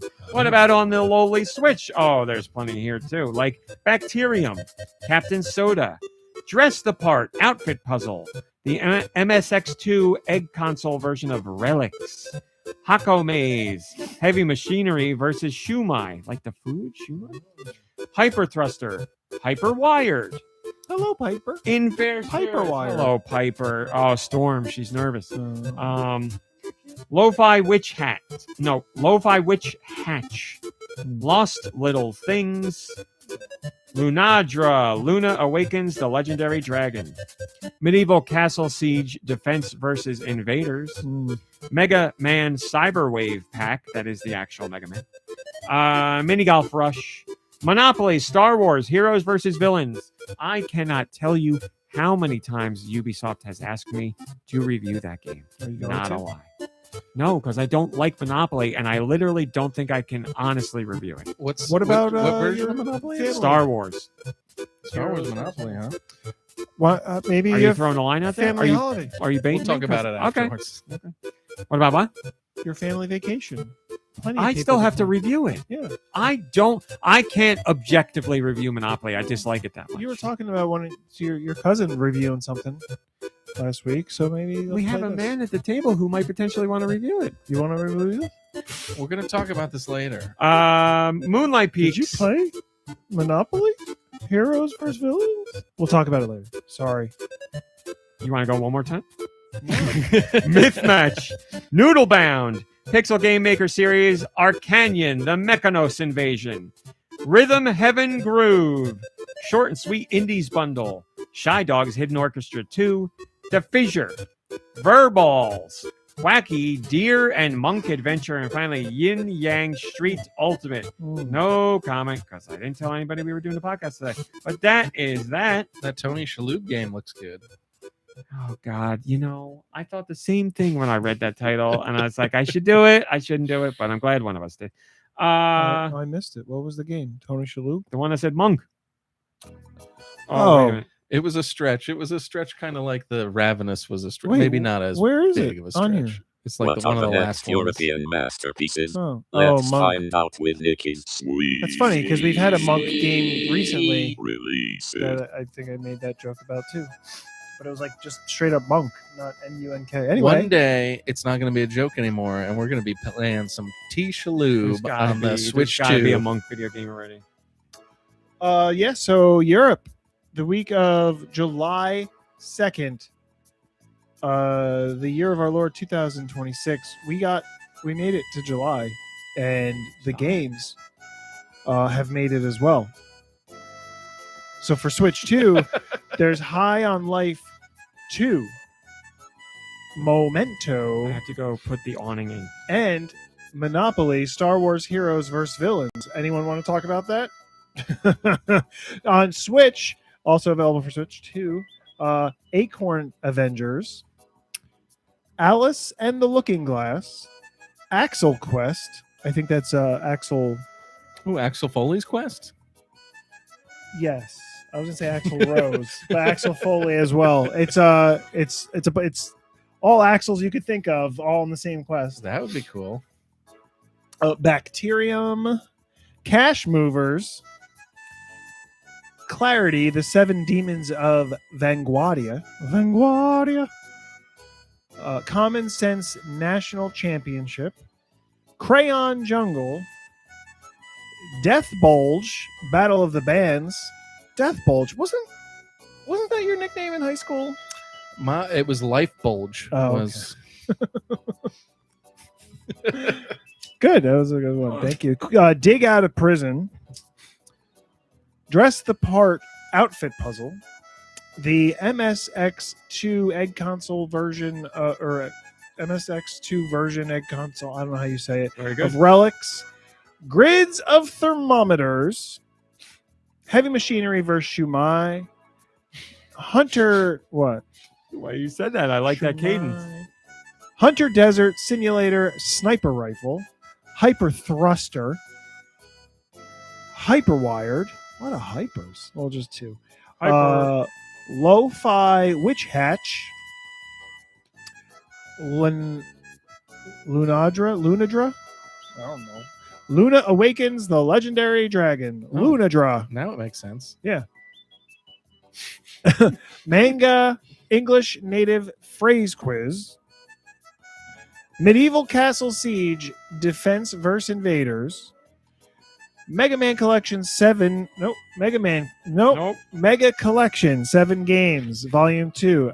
Because of the US got that Mega Man game. That's what I'm seeing. So Men after Mega. is 7? Would you consider 7 a mega number, or is that that's big enough to be good. mega? It depends on what those 7 are. What's mega for you? I don't know. I would think mega would be probably at least 10. Okay. It's a big. It feels like it's a bigger word to me. I'm than- okay with mega being 7. I agree it feels better, but 7 I'd be like, okay, it's mega. I'd have to think of some other words I think, like yeah. mega. I that think it would- also depends that on What? I would That's use what I for want 7. from you. Yes. I'll think about it. Mermaid Catch transform sirens into anime boys. Mind detective psychology puzzle. Nope. Test. It's not. Mind detective psychology test. It's not as. It doesn't roll off the tongue, but I would probably just say large collection. No. No good. No good. Yeah. Would you say that mega is bigger than large? Yeah. Okay. Yeah. Sorry. No, we're still on it. How about they just went 7 amazing games collection? I Maybe mean, they that's don't what I need a thought. qualifier for mega, super, large. Yeah, or just games collection. 7 games, 7 of them. Yeah. That's the name right there. 7 of them. Yeah. Mermaid, Mind Detective, Mini Golf Rush, Memento, Monopoly, Star Wars, Heroes vs. Villains. Oh, You you can want- get that you on wanna you wanna Switch review 1 or that, Switch dude? 2. Noodle Bound. The Heavenly Seven. Oh, there's still so many more. Sorry. One question, and you'll want to share it. 1,000 trivia question Is that the Columbo game? quiz. Wait, 1,000 trivia quiz questions. One question, and you'll want to share it. 1,000 trivia quiz questions. I don't get it. One question, and but there's 1,000 of them. One of them is so good that you'll want The 1,000 other, in here. the other 999 suck. Pixel Blaster DX, Quantum Beast, Relax and Learn World Heritage, and Groove. Rhythm Hell Groove. I thought Rhythm Heaven Groove was on Switch too, but I guess not. It is only on Switch. You can play it on Switch 2. That's where I'm playing it. Oh, it's not. It's not a Switch 2 version. There is no Switch 2 Right. version. Okay. That's great. Everybody gets a play. Worked for Tomodachi Life. What was the last Rhythm Heaven game that was Let's on get through the Wii U? game list here first. And Oh, I'm sorry. Wii. It was Do on we the have Wii. any other names that we can name 7 mega games? The Wii. Mega game. Rhythm Heaven Fever was on the Wii. On the Wii. Thanks. That's all I asked. That long ago. Oh, Shy- hold on. Oh. Since we're in it, there was a 3DS game, but it was a collection of other ones. Okay. Mega collection. Sounds great. There's so many more still. Shy Dogs Hidden Orchestra 2. Is that a Yakuza game? Slot and Learn Hangul. Something's Off in This World. Era Anomaly Quiz. Something's off in this world. Yep. Spot It in the Picture. Worldwide Knowledge. X Academy Quiz. Academic Quiz. Whew. Tabletop Foosball. Tanky Tanks Reloaded. We're gonna have to look into that one too. The Boys Escape. I said that right though, right? Yeah. It's just a weird title. Too accurate to be scary. Your true feelings revealed by this image.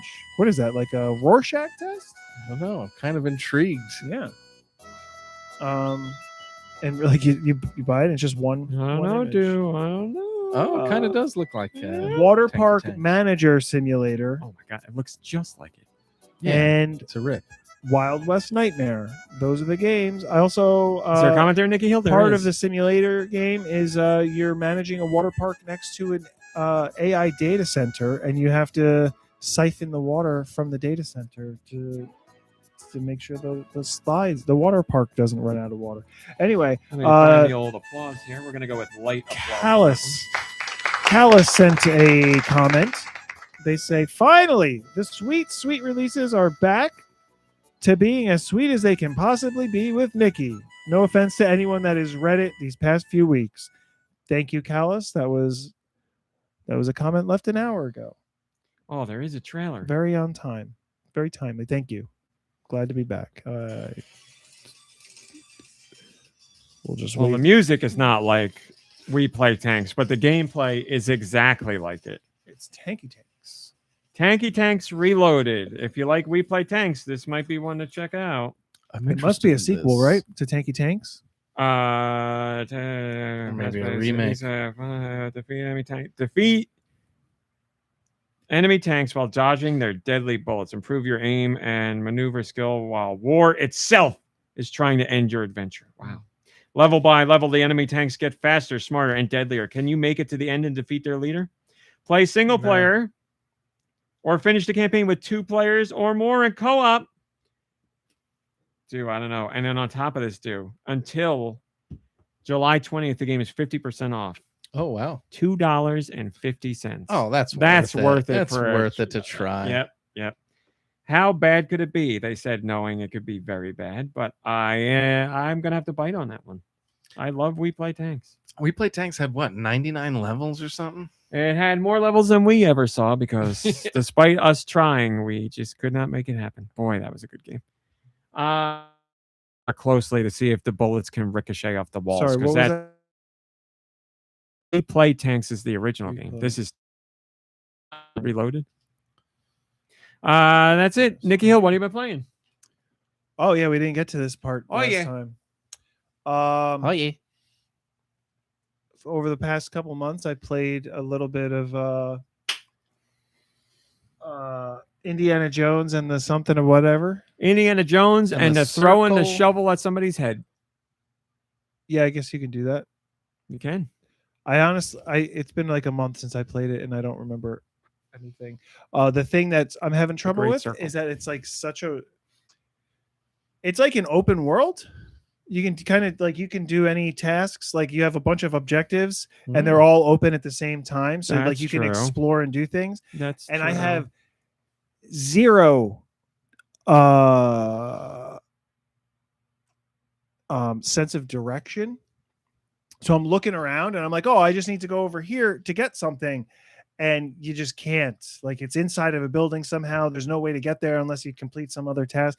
So I'm like, it's not as linear as I kind of thought it would be. I would argue it's pretty linear, but there are multiple things to do in the environment, and it's not it is linear, but it's like not a direct path. I guess it's like what they said Sonic Frontiers is or whatever, where like you get into a space. That's only Sonic Frontiers. Don't you dare say open zone. Like you get into a space and like I'm just unlocking all of these other tasks, and I'm like, I'm getting overwhelmed. It'd be the same. Like it's not like Uncharted. No, it's like GoldenEye on the 64. Same kind of because the levels are open, but you have like one funneled route you're supposed to do, but there's other objectives to do, and they're all open at the same time. Yeah. Did that sound anything like that song? I knew exactly what you're talking about. Yeah. I don't know. Because after that, I was like, that sounded like an alarm or like something dying. I thought you were doing the alarm at first, but when I heard the second note, I knew what you're doing. But I mean, I'm still enjoying it. I am trying to get through like the main story, and I'm like sidetracked because I don't know what the main story is as far as like what the objectives are, because some of these things seem important, and I'm like, oh, I would really like to find this out. It's Indiana Jones in a Great Circle. Spoiler alert. Well, it's his anus. Oh my goodness. I'm jonesing for some Indiana, if you know what I mean. How's the gameplay? Is it fun? It's definitely not what I expected after watching DTF St. Louis. But I mean, yeah, that's funny. But no, I mean, I am enjoying it.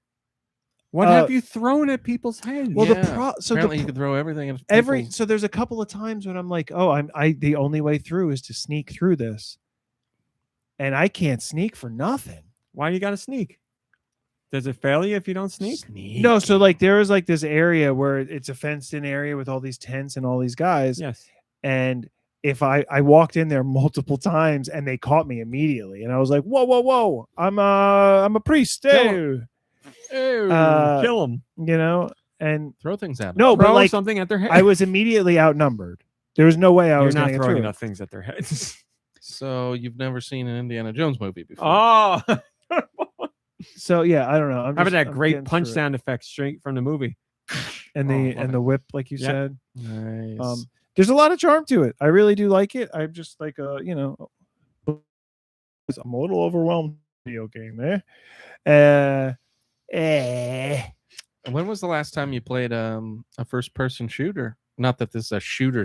So that's what that's where I have the trouble, because there's sneaking. I want to sneak, but it's first person, and it's harder for me to sneak around in first person instead of like third person, when I can be like behind and I go like, now I'm at the edge.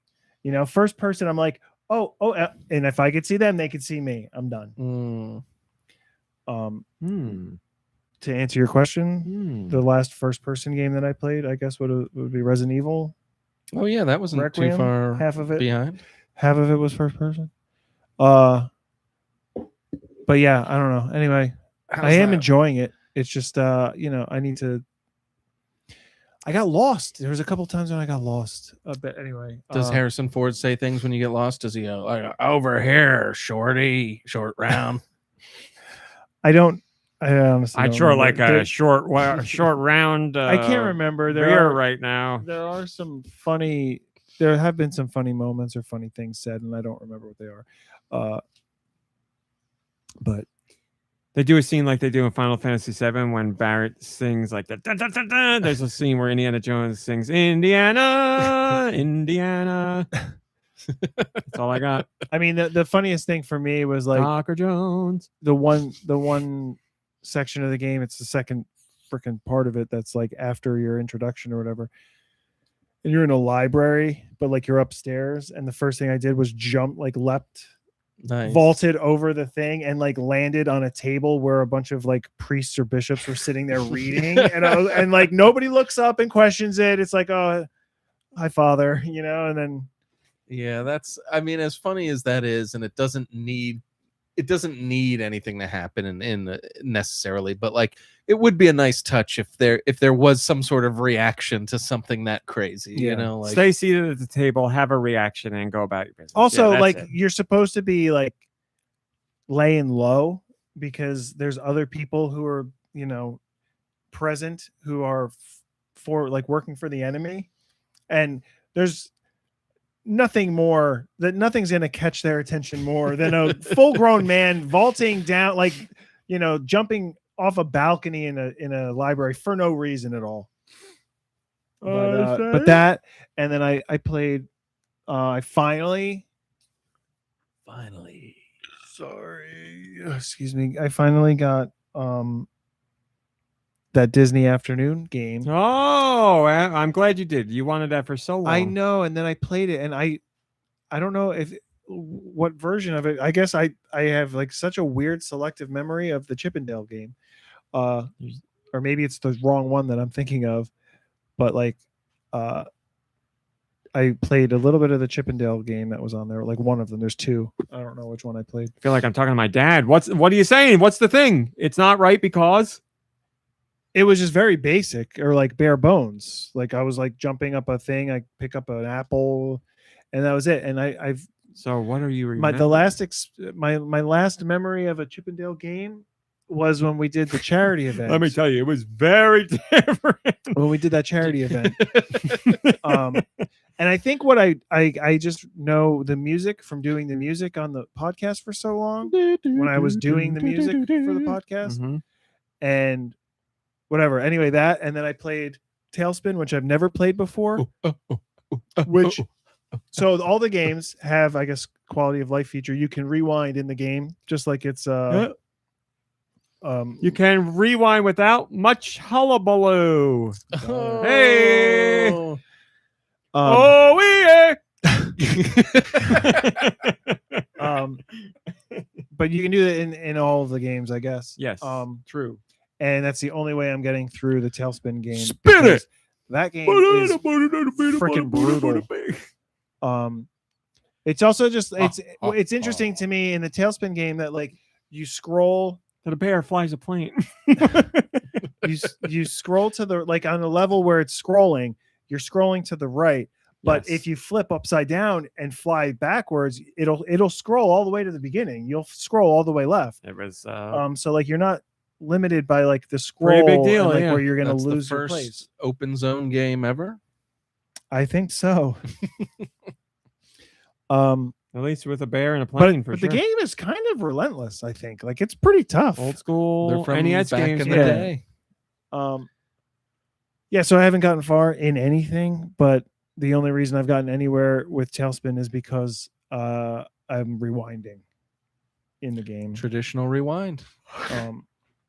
But I still enjoy it. And like I said, that's the first time I think that I played Tailspin. Now play Goof Troop because that's the gem. That's the one. That's supposed to be like a Legend of Zelda, right? But you're playing Oh, as wow. Goofy or Max. Max. It is legitimately Zelda, but And people were saying that it's amazing. It's a phenomenal game. That game next to Mystical Ninja. That's the game I rented the most. I must have rented that like 10 different times. And that's co-op too. You can play that with someone. and also, I guess It's really Darkwing good. Duck is on this, which Never played it. Yeah, still haven't a played lot of people didn't play it, right? Like it. that Yes, it it's came like out a- later in the NES's life. Yeah. So I admit I haven't gotten into any for everything, but Really, Goof Troop. I mean the is same thing happened. fantastic. I actually have I don't remember where Fangamer or something.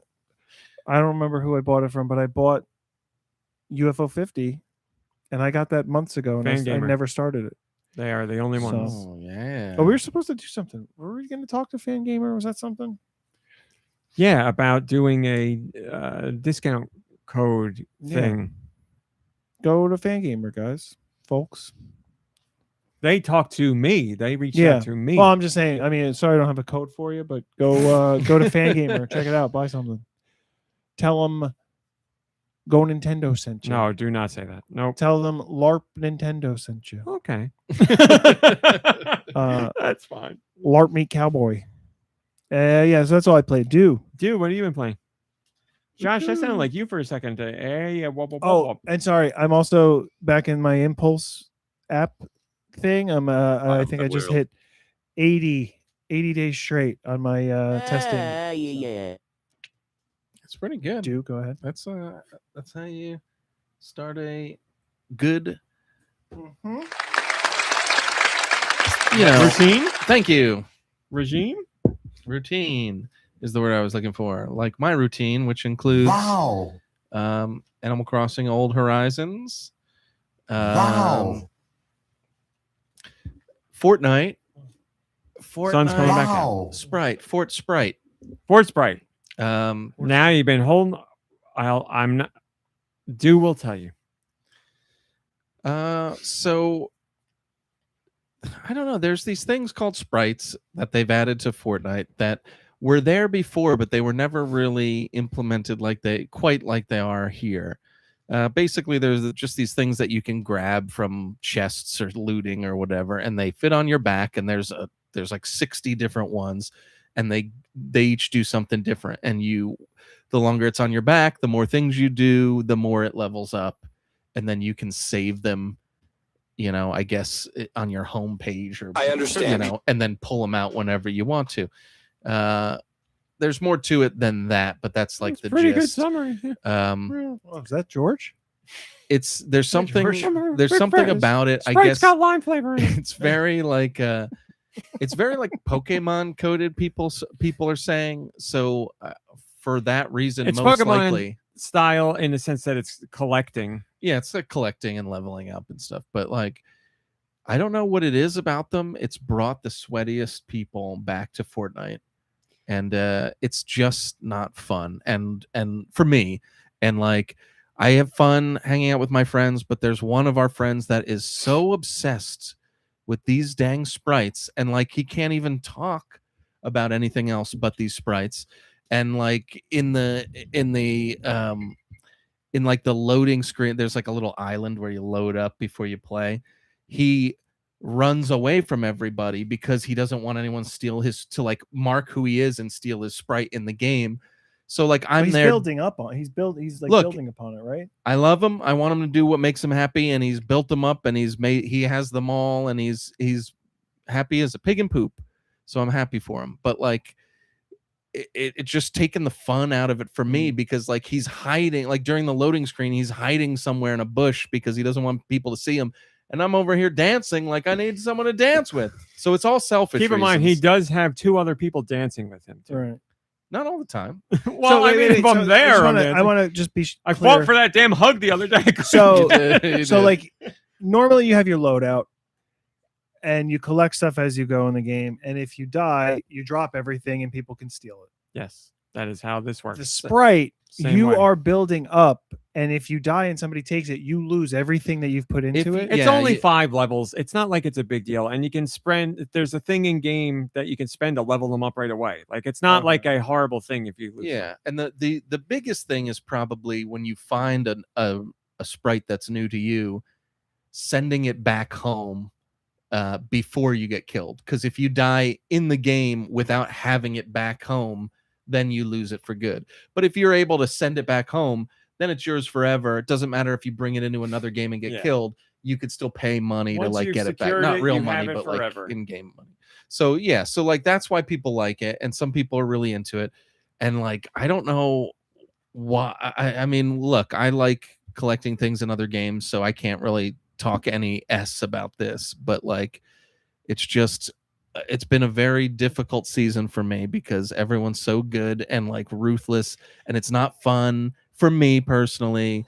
And I just want to like play the game and goof around with our friends, and it's just like all about, do you have this sprite? Do you want this sprite? Oh, I mean, our friend went on Reddit and met strangers and traded sprites with them. Like, I think that's insane.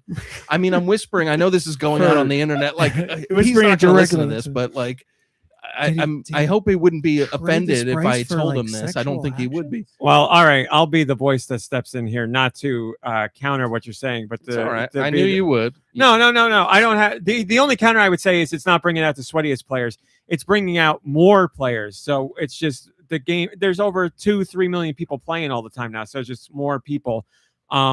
It's the same. I don't know if you've thought about it like this, but the last season that was this big was the Simpsons season, which was just as sweaty. I would argue it maybe sweatier, but you're not being chased because you have something on your back, but sweatier. But you love the Simpsons, and sorry to pull back the veil here, you don't like Pokemon. So like the enjoyment could be. of being in Springfield and liking the Simpsons was enough to negate the sweaty I was- players then. I But was the Sprite only- season, you don't like it. I was the only one of our group that liked that Simpsons season. I mean, liked the season, but I didn't get to enjoy it as I- much because of the sweaties. I never even noticed the sweaties. That's how much I liked that If Simpsons you season ask- because it was Yeah. Simpsons related. If you asked me what season was the sweatiest, I would instantly, hands down, say Simpsons. Like that's without a doubt. I'd have to stop and think about what other seasons were sweaty to get to a second place answer. Simpsons season was the most insane sweaty in my opinion, and it stands out like a sore thumb. But I loved the scenery and the characters and all that, so that was great.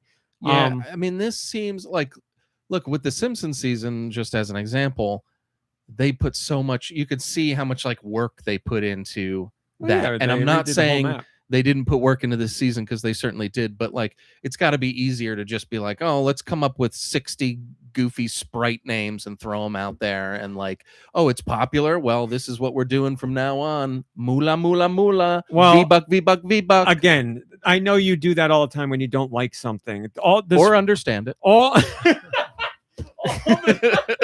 all the sprites that have been released so far have already been leaked. So nothing has been acted upon in a sense like, oh crap, this season's really big, we got to do more. So far, we have only seen what has already been planned. There's going to be a point later on where if they do new sprites that haven't been leaked, then you could be like, oh, they see it's really popular to do more. But we haven't reached that point yet. This is all season according to plan so far. It just so happens that this is very popular. So like the sprite power hours and all that stuff, I would imagine that they were like, oh, this is extra popular, we'll do power hours. But the sprites themselves have been planned out.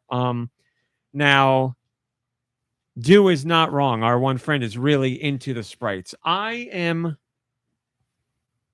I'm fine with them. I like them overall, but I'm not like out to collect every single one of them. If there's one that I really am interested in because I like what it does, I'll go for it. But other than that, I'm fine. Our one friend is really into it and talks about it, and I like that. I like seeing that. So what it is it's 4 people playing. It's one who really, really likes sprites and is all about it.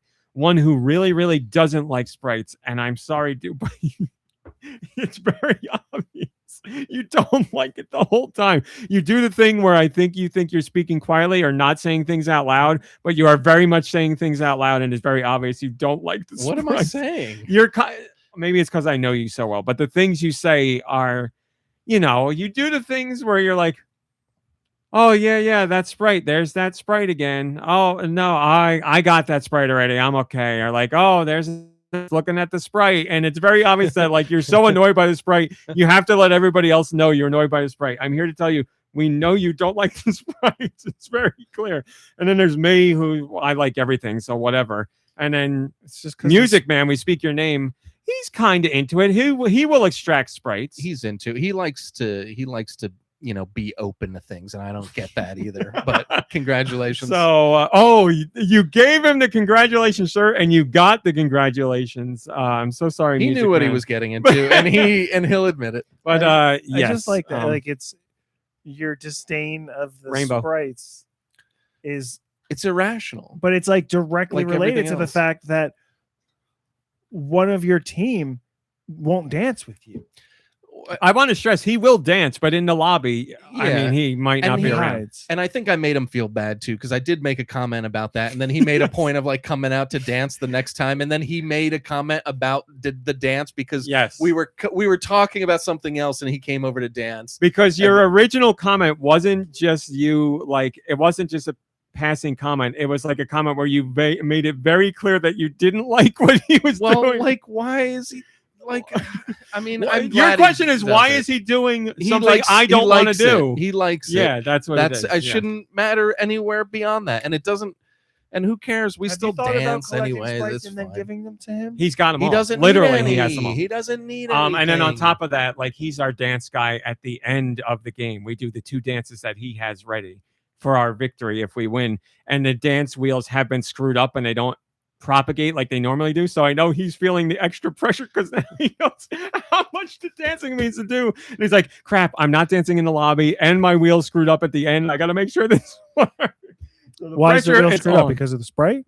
No, it's whatever. There's glitches every season. Now I've noticed sometimes when you do go in the wheel, usually your wheel's there and it's instant, but I've gone into the wheel a couple times where nothing's there for like a second and a half, and then it's like blah, blah, blah, and things bubble in. So at the end of the game, you only have so much time before you can't move it all. So he's pulling up the wheel where things should be, but his wheel's not full and the pages aren't in order. It's the most important part of the game. It's like the non-game part of it for us is the most important part. And like, I will not argue against that. We don't even consider it a real victory unless we can pull off like the 2 dances that we have. It's the, for those wondering, it's the regular show O, where we all look at each other and scream "oh" in the face. Yeah, it's like "oh," and then we go into everybody's favorite artist, Mr. Worldwide, and we do what's the name of that song? Fireball, I guess is probably not the name of the song, but it's Mr. Worldwide, Pitbull, and we dance away, and it's a great time. And victories only count if we do that. That is true. But anyway, yes. And all the other games, like the other players in that round, see you guys dance if they stick. The ones that are sticking around, yeah. We're not the kind of team that dances on them or teabags or anything. We just have our own little celebration, and we badmouth teams to ourselves when they win and don't do anything. You get psychos who win a game and just stand there and don't do anything. That's like the biggest faux pas. That's a huge faux pas. That's a huge faux pas. We want to see you got the win. We would like to see you celebrate the win. But, have a little fun.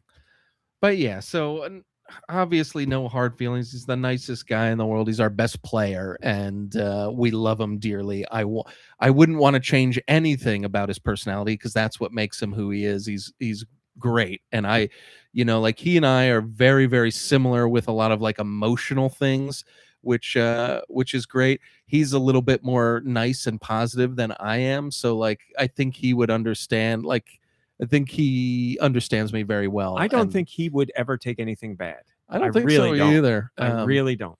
But if anything, he would hear something and be like, "Oh, I got to change that," and then that'd be right. it. Like he wouldn't. he'll get mad about like serious stuff like politics when we're all mad about the same thing. But yeah, as far as friends and stupid conversations, yeah, everything's fine.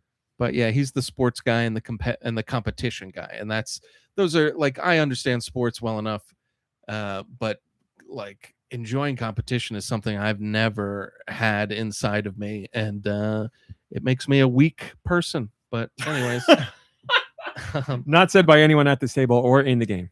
Correct. So next, I played. I played that. I downloaded and I played that Star Fox demo. Oh, just to check it out. Fill me in. Let's have a little fun. Yeah, I'm not a Star Fox guy. It's nothing against Star Fox. It's mostly those like flying shooting simulators. I've never loved. There have been a couple. What? There have been a couple over the years that I've played and enjoyed, but yeah, it's not really my cup of tea. So, I thought the controls were well done. Everything was well done. I mean, it was just really well done. The music's great. The presentation was great. I liked all the the tutorial. I thought was easy and everything. I'm not gonna be playing the game.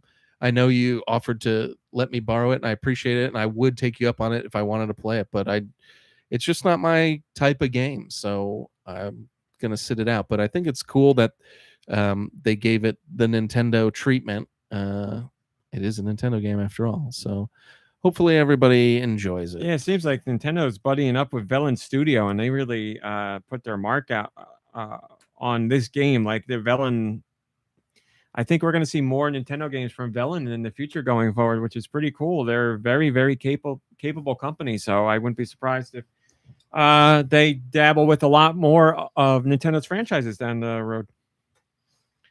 Yeah, so I would say if you like Star Fox, you've probably already played it, but you should play it then. And I've been playing The Adventures of Elliot. I like it. I wish I liked it more, to be honest with you. It's got so much going for it that I really love, but there's something about it where I can't put in long marathon play sessions. Like I'll play it for like 30 minutes, 45 minutes at a time, and I'll just save it. Like I don't know why it's not sucking me in.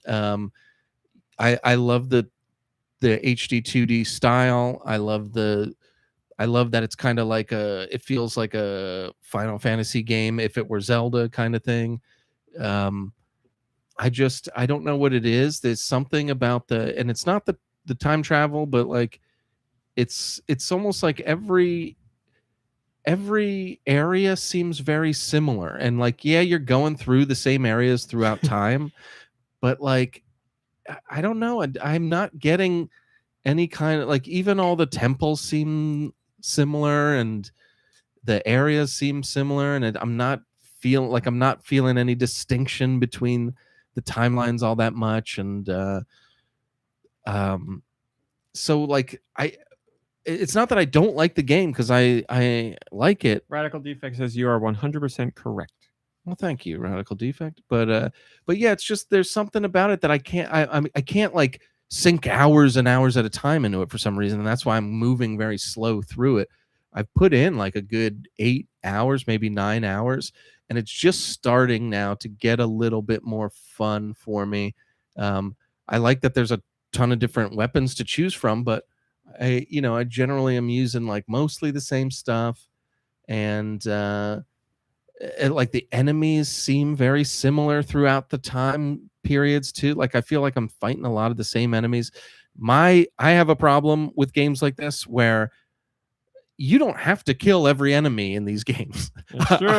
I spend so much time hitting every single enemy that I see. And and my mom, she does the same thing. Yeah, like she's also playing this right now. It's helpful because it gives you a lot of rupees, and let's face it, I know they're not called rupees, but they look exactly like rupees, and it's the coins that you use. It's helpful because of that, but like I don't need to be doing that. I think it's I'm not diagnosed, but it's like an ADHD thing where I just like see it, I have to kill it, and so I'm spending it will not live if I see it. Spending way too much time doing that kind of stuff. But yeah, like the variety of the enemies hasn't really been too fascinating for me.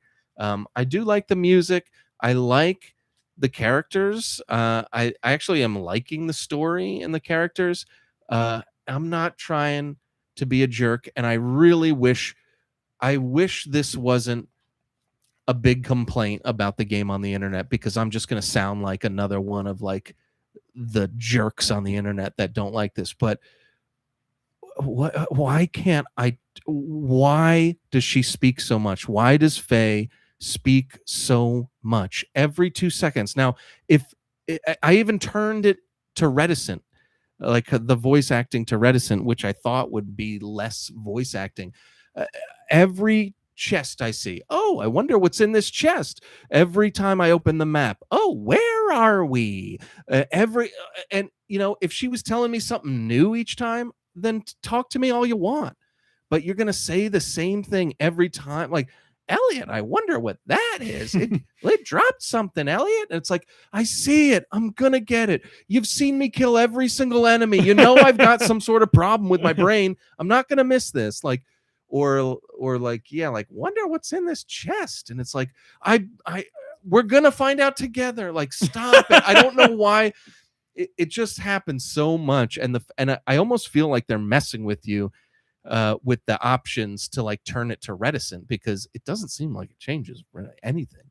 So I actually went in just recently and turned the voice acting all the way down, which stinks because I want to hear everybody else during the voice acting parts, but I just didn't want the constant commentary that was not necessary.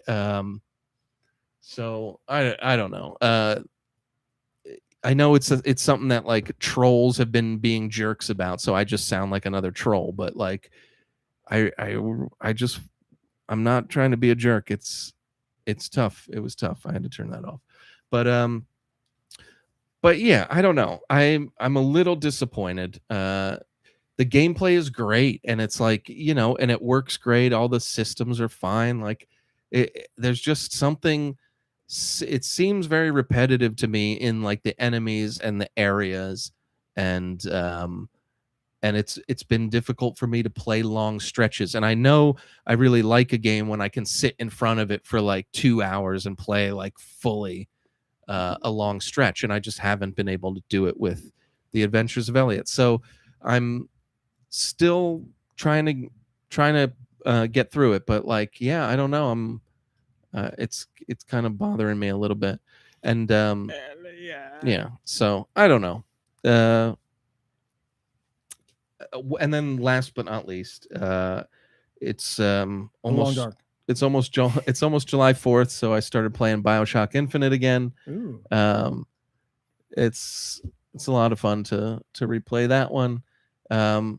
It's one of those games that when it came out, I was like, this is a little on the nose. We would never be this racist. And like, now it's like, holy crap, other than the city in the sky with everything great about it. Hey, like SpaceX some time.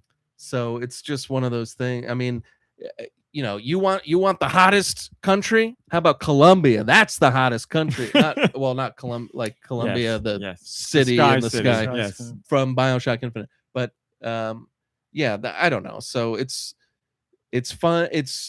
I like to play that game around this time of year, you know, kind of ironically, but yeah, I think you told me that, and I didn't do it. Well, we were talking about BioShock, and you played the first one, and you have the second, and you have Infinite, and you want to play both. And I was suggesting that you play BioShock Infinite, because as good as 2 is, especially for if you love Rapture and the lore and stuff, 2 is very, very fun to like find some new areas. But like BioShock Infinite is like for me a better game on the whole, and it's just it takes the vein of BioShock and like puts it in like and drains it totally. No, well, and I know you don't really like the Big Daddy part of it. Like the game, there's elements of the gameplay that are more frustrating than they are fun. I think, right? Because like For- it's like protection. Yeah, for me, I didn't love, like, for instance, the original BioShock game. At the very end, you become a big daddy and like protect a little sister, and that was like my least favorite part of the game. And that's like all of BioShock 2. Every single level, you're protecting like 3 different little sisters, and it's kind of like it's almost like what are those games, like a tower defense game, you know, because you set up the little sister to drain the dead body, and then you have to protect her. And while I did get into that when I originally played BioShock 2, it's not my favorite gameplay. Right. And I was really only in it for more of Rapture because the city itself is so cool. But BioShock Infinite, especially this time of year, is just like a wash in color, and just the environment is incredible. And I love And our friend is involved. yeah Also your friend. our buddy did some of the music for that, and that kind of, and made himself quite a career off of like turning pop songs of every era into like jazzy old-timey songs. Right. And like it fits They're talking perfectly about there. Scott Bradley.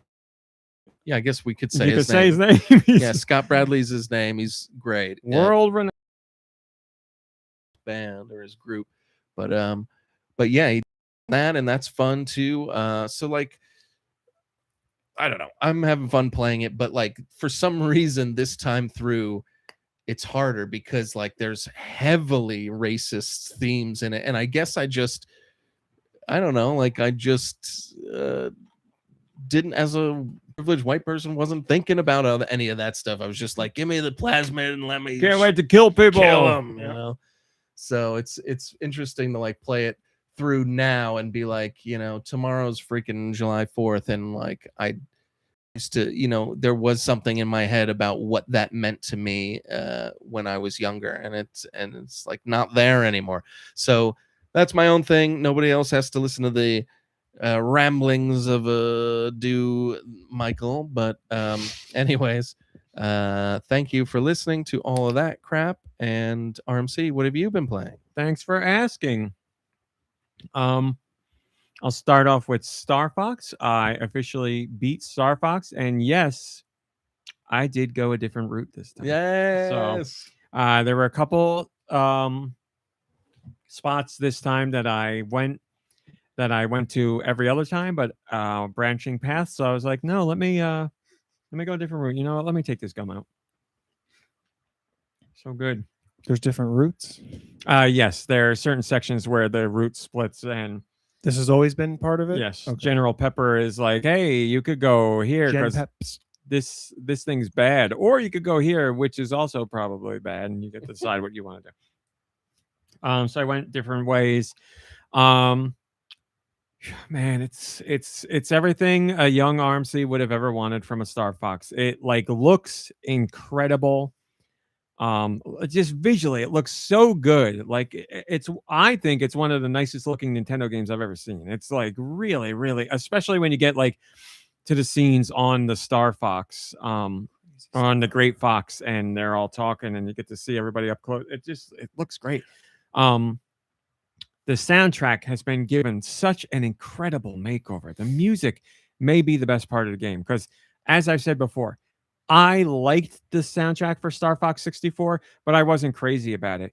This orchestral makeover has worked wonders. It's so good, and a whole bunch of the songs now have people singing in them too, and it's unbelievable. There's like one of my favorite missions in Star Fox 64, which I did again. I forget what your choice is. It might be like, it doesn't matter, but the way I go is the way they say is the tougher route, and I always go that way because you're breaking through an armada of ships to get to the final planet, and it has like all the captains of other ships that are working for Andros like yelling at you while you're going through and like calling in reinforcements and backup, and like they're like freaking out as you're flying through because you're breaking through their defenses. And they have all the new voice actors, and the game looks amazing now. And you have an amazing song with fully orchestrated with people singing and like the special effects and the explosions and flying. It felt like that mission was always my favorite mission in that game because it felt so cool. And this just made it 100 times better. It was unbelievable. I was like, this is how like a young kid would remember it being. Like when they think back to it, this is what it looks like now. It's just blew me away. The ending of Star Fox always makes me sentimental. I won't spoil what happens, but really liked how they did the ending in this one. It was just as enjoyable. I think they did such a nice job of, that stuff. You're right, Radical Defects writing. They're through the second line. That's like, obviously people are screaming this stuff and like it's more hectic at the time, but it's great. I think they did a really good job of fleshing out the characters. Everybody has the personalities they've always had, but they feel more well realized now. And they also have like, they're just talking more. They're just talking more in general, not during missions. Like you get your in between segments where they're on the Great Fox and they're talking to General Pepper, or they're talking to each other and figuring out where they want to go. And like Slippy's explaining how he can adjust the R-Wing for going to the hot planet. I forget what it's called. Or like when you do the Landmaster mission, Slippy's talking about how that's going to go. And it's just really cool because I really like hearing all those conversations. And yes, there's a cheese to it. There's always been a cheese to it. I want cheesiness as part of my Star Fox. It's always been a piece of it, but it's certainly less cheesy now. Don't get me wrong. The cheese is still there, but it's certainly less cheesy. But I feel like everybody's personalities is more well realized. Like Slippy, I do not find annoying in this game. He's got like a real personality. He's not like it's just a whiny weirdo. Like he doesn't really come across as a whiner anymore. He's like a Donatello of the group. He's the nerdy, he's the dork that loves all the computers and everything, which he always has. And yes, he needs help more than everybody else, but he's not as bad as he used to be. He's just not, he doesn't come across as whiny or annoying, which is great. I'm happy about that. Falco is still Falco. I want to say they like took a little bit of the edge off of him, but I guess not really, because there are other times where he, Falco only wants to do what Falco wants to do, and he doesn't care about anything else, and that's fine. But he's still, just like any other game, he has his moments where he'll like be nice to Fox. Peppy is great because he's the old guy on the team, and he's, he's the old guy. I can't help but feel more sad for Peppy in this one because it's more clear that like he's an old guy with the younger guys. It just comes across more in this one where you're like, it's nice that he's part of the team, but he's not going to be part of the team much longer. And then Fox they gave Fox a little bit more of an edge. Like he's a little bit more cocky, but as the game goes on, that edge is taken away a little bit. And it's like it's character development. You still get at the very, very end, he's a little bit cocky, but not like Falco. But he's like, I'm the leader of the new Star Fox team and I'm the hot shot and whatever. And you get a little more of that at the beginning as the game starts. And then as it goes on, he starts to recognize more of like what's happening and what needs to be done. And he's still got a little bit of that, like, I don't want to say it's not a negative attitude, just a little bit, brash. But I like the way it plays out throughout the whole game. So everybody's personality, I really liked it a lot. It was really cool. And when Fox is talking about his dad, like the new actor does a good job with that. Like he dials back all that stuff. And it was good. I can't think of a bad thing to say about it. Like it was phenomenal. And I am like very eager to go through and play the other rats now because I've seen stuff I haven't seen before. I fought like a giant like robot in space that's like throwing stuff at you, and like it's in like a computer that's gone crazy. I've never done that. That's always before. Been there. Yeah. They haven't changed any of the routes or any of the stages. How much of it is remake and how much of it is new? It's all remake. Well, how much of it is like the dialogue and the story and all that is much, much, much more fleshed out. That's the new stuff. Okay. Which, as a Star Fox fan, that's kind of what I want. Well, like I'm really curious about the team. Wise, it's same stages, same except for the same routes, except for the old man Fox, like Star Fox's. That's not dad's something you son. play though. That's something. The prologue you is only brand new, watch and you that? watch that. Oh. Yeah, which we had questions about that, so it's great to see that stuff. But yeah. So after you play through again and do the other routes, Hey, White Lens. Do you think after you've seen everything, you'd continue to play it like a Streets of Rage or like an arcade style game, or do you Now think, you're saying? Yeah, I guess I'm gonna go back and play. I want to see the other routes. Yeah, because but that's it. Like you're not gonna take it. You're not gonna keep playing it after you've seen all the routes. No. I know you can go through and get medals on every stage and stuff like. I love Star Fox, but I don't want to do that. I don't really have. And the only reason you played Star Fox so much back in the day is because that's what you did with video games. You played games over and over again. Yes. Now you you can't do that. the rental store and the games you own, and that was it. Right. Yeah. Is this the first game, this first remake that you've played? No, I've played other remakes, but this is the first remake in my new era of remakes. Yes, I would not. If the timing of your Turnaround. come to Jesus moment was really good. I don't know. You have Star Fox and then Yes. Ocarina of Time. So it's kind of. Are you being say- genuine, or are you getting at something? Look, I know I'm not getting at anything. Oh, okay. I'm not saying this was manufactured at all. Oh, no, I'm like it's just me. the timing is great. I'm but asking if you're saying I had to change a heart because there's stuff coming out where I'm like, oh, I got to play that. no, you had to Yeah. change your heart. I mean, because like technically, it was people getting emotional about Ocarina of Time, but That's for what some it is. reason, I guess you were getting that content because I'm sure when Resident Evil 2's remake was announced, people got emotional, but you were like, I don't give a crap. No, I But didn't now get- that it's like a No, I Nintendo knew- game, you give a crap about people's feelings. I knew that was out there. No, that's not it at all. 'Cause I know, I knew that was out there 100%. It was me seeing literally like a never-ending feed of reactions that I felt were genuine, because I usually see a lot of people who I believe are amping up their reactions for stream and all that stuff. Mm. And I got to hear a lot more about people talking about why they were excited and what it meant to them and why it made them so emotional. And hearing all that, like I said, I still feel really stupid for not having that click in my mind before and being like, yeah, why did I never think of it like that? Because like I said, a lot of it like just that it means something to somebody else. No, like how for some people it's like this game takes me back to a time when my parents were alive, or my parents were together, or I played games with my friends, or one of my pets was alive, or I was, I didn't have any other worries in the world. I was just playing games and having fun. Or like takes them back to a time when their family life was really bad and they played that game to escape, and that's a wonderful memory for them. Like I don't know why. I was only thinking of it from the perspective of the game and the game's fun, rather than what the game really means to people and what it could facilitate for them and why it makes them so emotional. And that's stupid of me, and I'm embarrassed that I thought that way. So I'm glad I turned around. Why don't they just play the original game then? Well, they could, and I'm sure some of them do, but like seeing like that, it's like it's as close as you're ever going to get to experiencing that again for the first time, because you can never really again experience for the first time.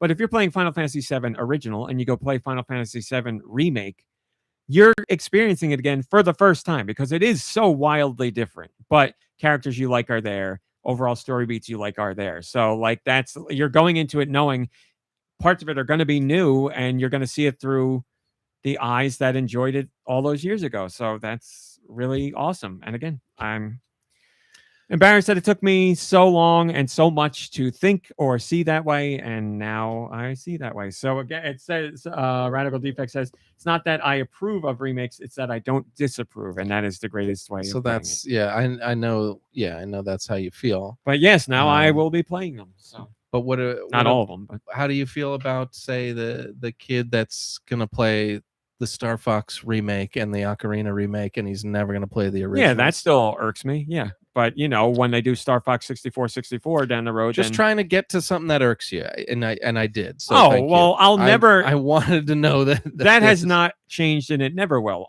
If someone is going to play any version of a game, I would like for them to also play the original. But also, I have to recognize it's not easy to do for a lot of games. But that's also like, this is Nintendo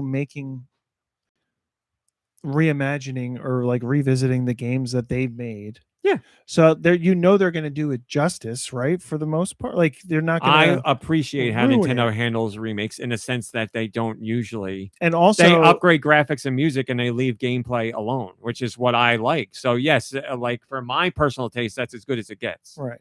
And so like for people who are getting to it now that might have a hard time stepping back and with the graphics and stuff, like, let's be honest, if you were going to play Mario Kart from like the Super Nintendo, this is an argument I don't want to hear. Your eyes are going to bleed. If your argument is bad graphics and I can't play it, then our conversation's over. And maybe I'll change that opinion sometime down the road. I'm just saying some there like when you're looking at.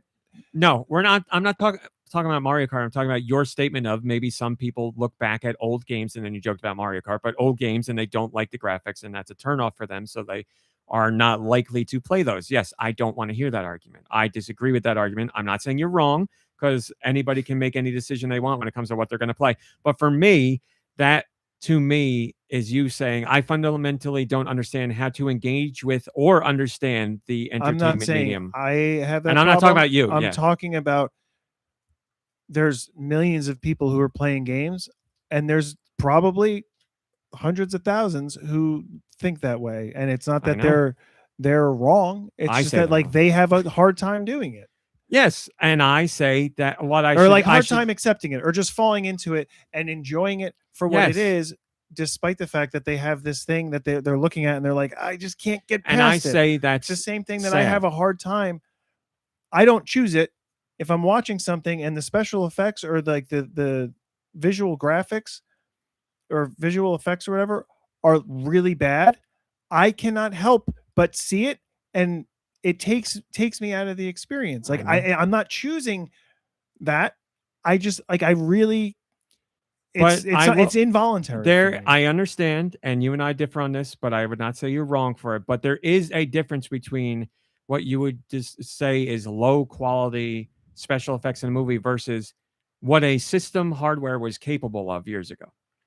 It's not a knock on that, though. No, I know, but I'm saying there's a big difference. That people are like, oh, this is garbage. It's like, well, people do say that, but I just also think like I just having a little bit more compassion or whatever for them. That like, I don't think they're looking at it and they're crapping on it. How much more compassion do I have to have? Go play it. I don't care. I'm just saying when you see that and you're like, those graphics are bad, or I have a hard time dealing with those graphics because if they don't make you sick, I don't know what your hard time is. So if you're saying I just can't look at those because they're not visually pleasing to me, I think you need to look at entertainment as a bigger whole than just games are graphics.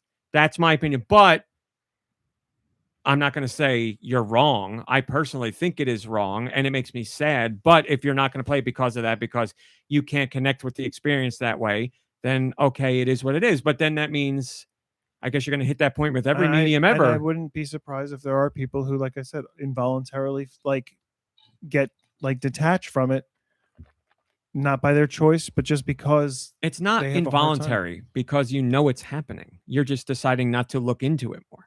Like, be like, oh, why do I have a hard time with this? What is this about this I don't like? It's not involuntary. You're just deciding I don't like it, so I'm not going to do it. Yeah, like there are people who will never look deeper than that, and there's people who will at some point be like, what is it about this that I don't like? And maybe they'll come to the same conclusion, but at least then they'd look into it. If like somebody could give me that through line of I never liked it, I didn't even think about it, then I was like, why don't I like this? And then they could be like, I don't like this because blah, blah, blah. I'd be like, okay, that's great. Now I got no problem with you at all. You actually figured out why you don't like it rather than just like, I don't like it. But again, everybody can play whatever. And if you don't like NES or Genesis or Super Nintendo or N64 or PlayStation 1 graphics, and that's going to keep you from going back or ever playing those games for the first time, well, I hope they graphics that you like. I don't know what to say about any of that. I mean, I think it's a shame because I'm sure there's people who are like, I can't watch black and white movies, or I can't watch silent movies, or I can't watch Technicolor movies, or I can't watch, I don't know, 4x3 movies, or I can't watch anime. I can't watch anime, whatever. Yeah, there's at no point where that's not going to be something that's said where I'm not sad about it. But if you could give me some sort of self-reflection on why you feel that way, even if the end result is I don't agree with it, I can understand it. And then I'm like, okay, you took a moment to figure out why, and that's great. So, but I don't know. I don't know what the amount of people who do that versus don't do that are, but it is what it is. People make those, decisions, split-second decisions all the time about everything they consume. So, well, the as far as the remake goes, just from what you've said about the Star Fox remake, hopefully this Ocarina of Time remake kind of sticks in the same vein. I would love it to just kind of have the upgrades be minimal. You know what I mean? Like, I'm not saying that the upgrades were minimal for Star Fox. No, I know what you mean. No, remake, they are. But, there's visuals and audio, but as far as gameplay, level design, all that, yes, it's. I would pretty love much for that stuff to stay true to the original Ocarina. I really would. It's a great question to see what people want. I don't know if more people want that or if more people want a Final Fantasy VII style approach. Right, I honestly don't know. Something like that. Or like even Resident Evil 2, like we talked about before. Like I love the original, and the remake, while it looks great and it plays great and it's still fun, it's totally different. It's not the same game. Yeah. You know what I mean? Like it's not the same. And it sounds like the Star Fox feels the same, and a lot of the remakes that Nintendo does, it seems like they feel close to the original. For me, I think that's what a big part of it is, and I'll obviously find this out more as I'm playing more remakes. But like when I played Resident Evil 2 Remake, I did not feel anything that I felt when I played Resident Evil 2. Like it didn't give me the same feelings that I had. And when I played Star Fox on Switch 2, like that magic was there, if not exemplified, because like everything that I enjoyed, loved, appreciated the first time around was even more impressive this time around. So yeah, I mean, for Ocarina of Time, that would be great. I 100% staking my claim, and that's what I would want Ocarina to be, but I don't know what they're going to do. We'll find out. What I can guarantee is no matter what happens, people will be angry. Well, what's awesome about it is that they're doing their Nintendo thing. They were just like, yeah, it's coming out the end of the year. Like, yes. I mean, the fact that we didn't know it existed for sure, and then now it's coming out this year, I think is so cool. The shock that people had in their reactions, almost every reaction had shock from people where they were blown away that it's going to be this year. They were like, what? Like that. In a lot of ways was the biggest reveal for them, because everybody is trained to see that kind of thing and be like, see in 2029 or whatever. And then it never comes out anyway. That's the one thing they do so well. I was thinking about that. That's what I want when I forgot what I was going to say earlier in the podcast. It was about the new Metroid, because it was leaked. Yeah, that information was leaked. But if that wasn't leaked, we'd probably be in the same boat where we wouldn't hear about it till next year from Nintendo and be like, it's coming out in 6 months or something. Yeah, with that rating out now, August, September, October, November, December, January. I really don't think it'll be this year. I think it'll be a January, February, March game, somewhere in there. Maybe start off the new year with that. That would be cool. We'll find out. Moving on. I also played Rhythm Heaven Groove. As Nicky Hill brought up earlier, Rhythm Heaven Fever was on the Wii a long time. What was that, 10 years ago, 11 years ago? Love the Rhythm Heaven franchise. Always brings me to tears because it's that connection between music and gameplay. It just does something to me. And very, very, very excited for this one. I have so much more to go. This game has 80 single-player games in it, and then a whole host of multiplayer games. And then the Toy Box feature, which I love, which is just random stuff that they throw in there. I think I've done 25 games so far, or maybe 21. 21. Each game a different song. Yes, each game is a different song. And each song is a bunch of different mini games. Like it's like each game is its own song and mini game. Just one game. Each game is one game, one song, and each song has different notes and all the songs are different. But there's like a final. Is there like So there's like 4 songs of all the things. There's 4 games, and then the 5th at the end of every section is an amalgamation of those 4 together to a brand new song. Okay. So you take everything you learned, you do it again, but to a brand new song. It's perfect segue. Those ending songs, I think, are the most impressive part of this game. they went all out on these ending songs. They feel much more fleshed out, and in general, this game has a lot more in the way of songs with people singing. They're original songs made for this game. And I know the guy's name. I never know how to say his name. It's like, I don't want to say it. You know who I'm talking about. The guy who does most of the music for Rhythm Heaven. His daughter made a song for this game, and she sings in it, and it's so good. It's so good. But the wrap-up songs at the end of each section, amazing. And his daughter's only 3 years old. She doesn't sound 3. The games in this collection are, I have 60 more songs to go. Should have named 50 this more Rhythm songs to Heaven go. Nepo Baby. Am I right? Yeah. This collection so M. Night far Shyamalan directed this game. for me is the best one yet. I think Rhythm Heaven Groove is the best one yet. That could change as I go on, but there's so many great songs and great games, and you're like, how many different ways could they have you press 2 buttons? Well, it's amazing. What they do is incredible. That's all it is. Like a joy. It's a D-pad down or D-pad in a direction, and a button. Wow. So far, I haven't done any more than See, that. that was the thing though. Like on the DS, Yes. you were tapping and stuff. Boy, name the one people hated most. That's the winner. Was it? Hated that one. I Is love that that all one. you did I was love that one. tap and swipe? Tap and swipe. People hated that one because I want a definitive button push. I don't. Court Jester hated that one because he's like, I can't get the timing right with the damn tap of the screen. I guess I can. People wanted button press. Yes, I love that game. I think it's just as good as the other ones. But yes, people didn't like the fact that it was touch. Because that's where when I tell my dog when we come in from the rain, I tell her to wipe her feet. And I always say, wipe your feet, tap, tap, tap, because it was the check your beak. Do it to a song? It Oh, was the yes. Yes. Is it check your beak, tap, tap, tap, or tap your beak or whatever? And like there was a bunch of Oh my God. a line of ducks. I can hear it now. Yeah. Tapping their Bang, beak. bang, bang. Yep. So this one already in the like 20 plus songs that I've done has a whole bunch of standouts. There's the dog with the frisbee, which I love. That was in the demo. There is one where a moon is watching ghosts, and the ghosts are sneaking behind a fence, and the moon sneezes. And when the moon sneezes, you sneak by the hole in the fence. Obviously, all done the music. It's fantastic. There's the one that we saw in the original Nintendo Direct where somebody's throwing tomatoes at this lady in the kitchen. She's catching them, cutting them up. Oh, so good.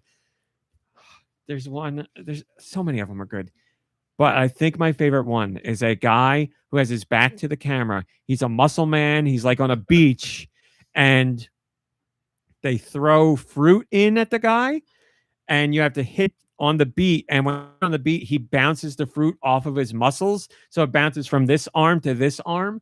And then when they throw, like the lady yells, lemon, and lemon means you do it double speed. So it's like, it'll be like, I don't remember what the fruit is. I don't know. It's like an apple. So it goes apple, bump, bump, apple, bump, bump, apple, bump, bump, lemon, bump, bump. And then you do that mixed in between. So you do the whole back you do the whole first part where you're looking at his back, and then the camera spins around and you see the guy, and then the song gets more up tempo, and people come in the background and start dancing with him, and like the sun starts coming up. And the best part is he's curling weights the whole time, which is why he's doing it. So by the time you get to the end, the amount of sweat that's flying off this man with every pump is insane. It's really funny. It's everything that I love about Rhythm Heaven. So you're a real health nut now. That's great. So Big that's health why you nut. like it. My favorite guy in Rhythm Heaven Fever was the wrestler, and he curls too. So that's got to be it. It is. But the music's great. I again don't have a bad thing to say about it. I'm just there's one where aliens come to visit and you learn how to talk to them. So the aliens will make like a weird noise, and you know how to respond by your button presses. So you have to read like the fake text at the top of the screen, and then you respond with your buttons to talk to them. And the better you talk to them, they like start to suck you up into the UFO, and then they eventually take you into outer space and you float around. And there's like a guy out in the canyon like taking pictures of you as you're flying around. It's great. It's great. If you like Rhythm Heaven, any of them, this one's killer. I really do think the music in this one so far is a considerable step above the other versions. Very excited to play the multiplayer stuff. Like, I love the multiplayer in Rhythm Heaven Fever, but everything that I've seen from this one looks like it's even more engrossing and a lot more fun. If you watched the Nintendo Direct, we saw Bill Trinan and other people playing a few of the mini games where you grab the cake or you fight the enemies with the bow and arrow, blah, blah, blah, blah. But so many catchy songs, and they all feel really good to play. So what more could you want? So I played that. There's my man. There's Wubba Dubba Dubba. And then finally, the last thing I played is more Deltarune. I am very sad to say that Chapter 5 is 100% officially complete for me. And I was so depressed after I finished the story because it's the end and I got to wait potentially another year to get another chapter. So I was so bummed out that I couldn't bring myself to play anything but Fortnite. I just couldn't do it. And I was like, I have no interest. But with Star Fox and Rhythm Heaven, I was like, this is enough to pull me out, and I'm having fun, so I'm good. But I was so depressed from Deltarune ending that I didn't I saved the secret boss fight. I knew where it was and I was ready to go to it, but I was like, I'll go back to it. So I have a little something after. And then I was telling myself, I'm like, you idiot. It's over. It doesn't matter. Like, sure, it's a secret ending, but it doesn't, or a secret boss, but it doesn't matter. You know what happens at the end of this chapter. So I was like bumming myself out doubly. Aww. But 2 nights ago, I was like, let me just play a little bit of the secret boss. So I went and did the secret boss and got my ass kicked 3 times. I was like, okay, I think I can get to a point where I handle it. And I was like, let me play yesterday. So I went to the secret boss yesterday. I've beaten all the secret bosses. This is the toughest secret boss, which makes sense. It's the furthest in the game. I texted my cousin because he's a big Deltarune fan. I was like, did you beat the secret boss in chapter 5? And he's like, I did. Barely. It's the hardest one. I was like, okay, all right. I just want to make sure here. So he's like, do you want any tips? I said, I don't want any tips.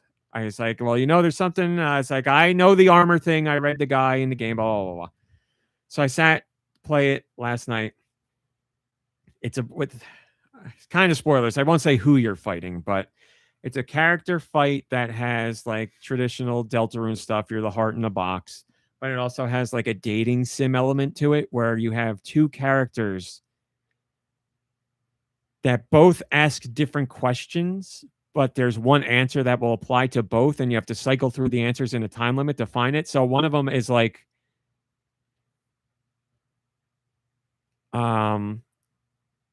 be honest with me. And the other one is, I'm really hungry. And you have to find an answer that fits with both of those. So you scroll through and the answer is Frank. So you pick Frank. And then, so it's questions like that you have to get through. So you go through normal Deltarune fight, questions, normal Deltarune fight, questions, normal Deltarune fight. And then after that, the game changes into a maze where you're the little heart. And there's all these text boxes that say no. And they move around, and underneath them are hearts you have to collect. And if you get touched by the box, you get hurt, and you only have so much health. So I did that, and I need to see you do it because you're better at quicker responses than I am. Like your Mario Party stuff.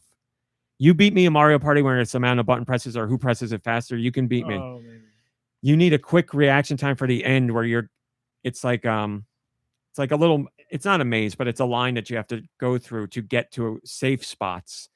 And I got to the very last portion. It was the last thing I had to do before the fight was over.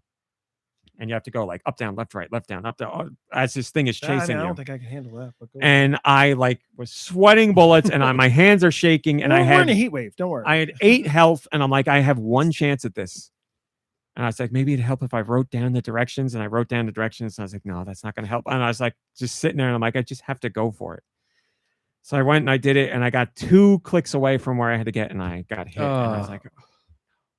So I had to do the whole fight again. And I was too shaky. And I was like, I can't right now. I need a breather. So it took like an hour. And then I went back, died earlier in the fight. But then I got to that section again. And I got to the very end. And I had more health. And I was like, I'm going to do it. I'm going to do it. And I went through and I got hit again. And I was like, son of a bitch, I can't lose again. I don't want to do this. And I was like watching the pattern specifically. And I was like, when is the perfect time to go? And I was like, I just have to like matrix it and be like, like go right into it. And I like took a good 10 minutes and watched it and I went for it. And I just barely eked it out, but I got it. So I beat the boss. Nice. And then the rest is just text boxes that you answer questions, which was easy enough. So I beat the boss. It's one of the hardest bosses I've ever fought in a game, which makes me nervous for where things are going. But again, these are secret bosses you don't have to do. You get something special for it, but very, very, very happy I did it. But it was better to end on that because it's like a satisfaction of, wow, I did something really difficult, then better than the satisfaction of, boy, that game was amazing and nothing's like it. Now it's over and nothing will match, and I have a year to go until something else comes out. So there's still how many chapters? 2 more, and I'm guessing the next one's going to come out by itself. I don't think he'll do 6 and 7. Though? Huh? What did they just announce at one of the events or one of like the things? Was it this chapter? The chapter that 5? came out, yeah. Chapter At the most recent direct, they announced chapter 5 was coming out June 24th. Oh, okay. And Toby Fox has said man. chapter 6's progress is It going. just came out. Well, it's only one chapter though. Yeah. It was the longest chapter of the game. I put like probably 6 hours into that chapter. I'm looking for every secret and everything, and I'm sure I still missed stuff. But I did like the secret boss. I did the hidden egg guy. Like, there's a whole bunch of stuff. I did all that secret stuff. But it was a very long chapter in a good way, with a really good mix of gameplay and story.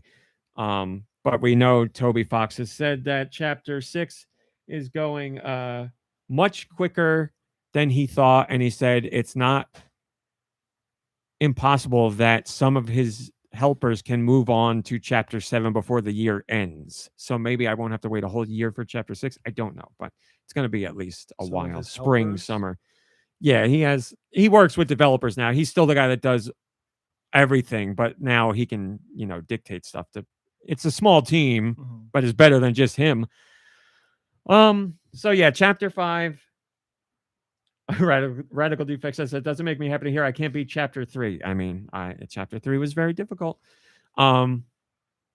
This chapter, I mean, man, the story implications that are there, the moments you share between the characters, sad stuff, happy stuff, silly stuff, dark stuff.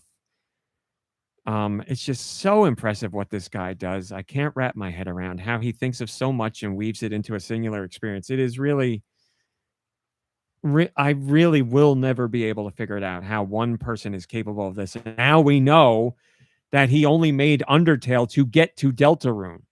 So he thought of all this Deltarune stuff before and made Undertale in order to get to Deltarune, which is a whole nother level of crazy. Because Deltarune wouldn't exist without Undertale. It couldn't, based on the story. But it's, and like the amount of wow moments in this chapter, when they introduce a specific character, it's a wow moment. When you see certain parts of a level, it's a wow moment. There's a whole section where the gameplay mechanics completely changed that literally had my jaw dropped. I was like, the game's going to be like this now? And a huge chunk of it is. I know people adore Toby Fox, and I know people are over the moon about Deltarune and Undertale, and I know it's gotten its flowers from everybody, and people love it, and like it's a decade after Undertale came out, and people are still singing its praises, but I still don't think we get anywhere near close to the kind of praise this game deserves, because it is only possible within a game. The things that he does and the things that are accomplished and the ways you are motivated and the ways you are impacted emotionally can only happen because of how this is all woven together. And the fact that it is a thing that exists will forever boggle my mind. There is nothing at all, entertainment-wise, that comes anywhere near what this does. And if you just look at video games as a whole, just speaking of video games as a whole, there's nothing that comes close for me. Doesn't touch it at all, because like there's games that I love the story in, like 1000 Times Resist and Doki Doki Literature Club. As far as the depth and like the meta-ness. But as far as the depth of the story, and then you have to factor in Deltarune isn't just that. It's all these other things too. And like the way he turns the story on its head is the same way he turns the gameplay on its head, because he continues to take what he just does from a gameplay perspective and innovate and change. And like there's things that happen in chapter 5 with you're in the square, you're the heart, and that's changed in certain ways where you're like, how does he think of this stuff? This is completely different experience within the experience you've been doing for 5 chapters now. I don't understand it. See, I don't understand. Just hearing you talk about it makes me want to play it, but also not, because I'm just afraid I'm not going to experience it and get the full. Play Deltarune, and then whatever experience you get is the perfect experience, and then you can go down the rabbit hole. And as I said, On the official fact from Toby Fox for Deltarune, it says there is only one ending to this game. You will only get one ending. So if you're worried about missing on endings or any of that stuff, you won't. Not that. It's just that like the way you talk about it is like just such a full experience. It's like it when is. I like don't know what else to say. It really is. Lately I've been thinking about Kentucky Route Zero again. Mm-hmm. That game, like I'm gonna tear up. That's an amazing game. Existentially, like that game messed me the F up. And I agree with that 100%. And I'm not saying that's a worse like game. I legitimately there's like a pre and a post Nicky Hill. I agree. I understand it. I get it. And still like listening to the music and stuff. I get it. It's such like a I can't even explain it, but like there's such like this emotion and feeling that I get from it. And I don't know if that's what Deltarune would do. Well, everybody's different, so I can't say to hit those heights. I don't know if that's that emotion that you're feeling. Obviously, I feel that with Deltarune, but I felt it with Kentucky Route Zero too. I completely agree on that game. But like what I'm saying, Kentucky Route Zero from a story and existential and even music, phenomenal, an amazing achievement. But traditional gameplay, that it doesn't have that, and that's not a knock against it. It just doesn't have that. Right. Deltarune has that too, and it's not just really good. It's that where things are again presented in ways and gameplay mechanics I have never seen before, and then it takes these things you've never seen before and changes them again and again and again and again. And it's not just change for the sake of change; it's a change because it fits in thematically with the character and because it presents a new gameplay mechanic. And then that weaves into the story later on. Like, it's not just you're in the box fighting things or avoiding things. That ties into the character, their motivations, the story, what you're doing, how it's presented. It's all tied to everything that's going on, which I don't understand. And then even more crazy, the same guy doing all this, the same guy that writes all this and programs all this and came up with this story is the guy doing the music too. And the music's so good. That's insane. I really think that's what makes the special sauce to the game, because he's the guy doing the soundtrack too. Because he's like, oh, I know what I want to do for story and gameplay. What would be the perfect song for that? Oh, the one I'm going to make is going to be the perfect song. And he just makes the song. It's crazy. It's I played the first 3 chapters. I still need to play 4 and 5, but it's funny. It is very funny. Like so funny. And I mean, constantly funny. That's a point I don't bring up enough. It is very funny. And the characters are so great. And like, there's a character in this 5th one that is so funny. And we've never seen this character before. I don't even want to spoil it, but when he comes into the game, you don't know who he is. You don't know anything about him. But the way he's introduced, again, is something you've never seen in this game ever. You would never expect it to happen. When it came on, I was like, what's going on here? And he gets introduced, and I was like, this is crazy. And I've watched people react to it online where they're completely taken out of everything because it's nothing you've ever seen in this game before. And then after that, it's a character. I don't even want to. I'll say this. The character has voice clips. I was annoying Mom Brain saying them all week because they're very stupid and funny. He says a whole bunch of voice clips that I don't want to say anything. I don't want to spoil it. It's very funny, but so you great example of it being funny. Of the 5 chapters, the way Rami talks about it, you agree with everything that it's like. Yeah, I think the gameplay's fun because when I think about Deltarune, because I think about the characters. And I think about how funny and endearing all the characters are more than the gameplay. But when you're playing the game, it's great because, you have in your head, like, how many times can you be the little heart in the square dodging things? It's so much more than that. Every single fight is like usually it's something thrown in with the story or with the characters, and it's like funny or interesting. Chapter 4 has it might be my favorite of the whole game, a boss fight where you get to the heart section that's completely different, and I'm pretty sure it's my favorite moment in the whole game. Like that boss fight, and again, has a fantastic song, but that boss fight, my cousins played it in North Carolina last year, and I watched both of them play it as they got to it, and my other cousin who already played we were both like, Do they play it at separate times? Like they don't watch each other play. Right. Yeah.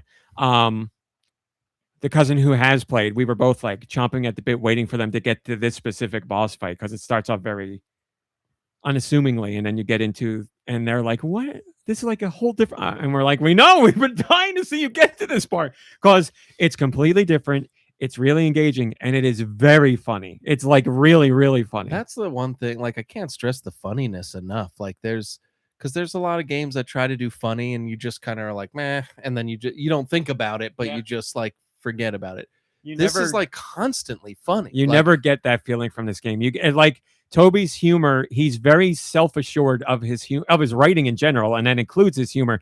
And there's going to be humor that's just genuinely funny, and humor that's weird, and maybe some jokes where you'd be like, "What's going on here?" Sometimes it's like it's what's written in the text box with like the sprite doing a little thing. Because that's another thing. Like, you're reading all this stuff. Yeah. As the situation is, but you're reading it, and like there'll be a funny little like animation, and like, or I like things like that. Yeah, but, there will be character. I don't think I would have picked up on the Comic Sans, and don't feel bad because I think who was I just talking? Your cousin. Oh, well, yeah, it was on the podcast. My cousin didn't know it either. He was like, that's the font that he uses too, is the font. But he didn't realize that's the Sans and Papyrus. Sans. He didn't realize it for Papyrus. Oh, I thought he was confirming that he did.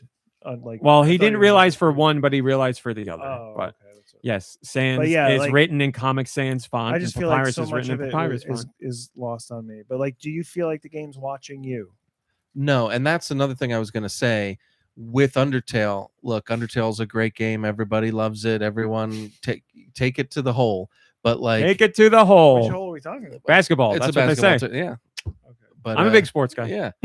But that's a game where when I was playing it, I was worried. The entire time I was worried I was missing something. Right.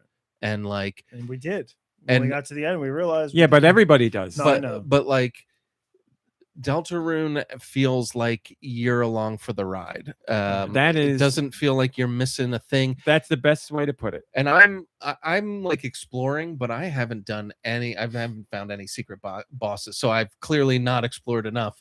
But I don't feel like I'm missing out on the experience.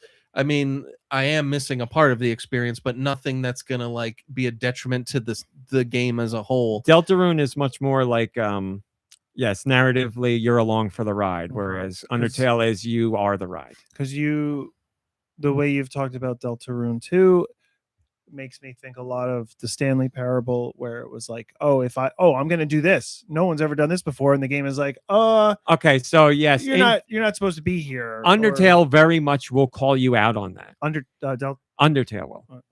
Deltarune is always watching you and knows what you're doing all the time, but it does not call you out on it.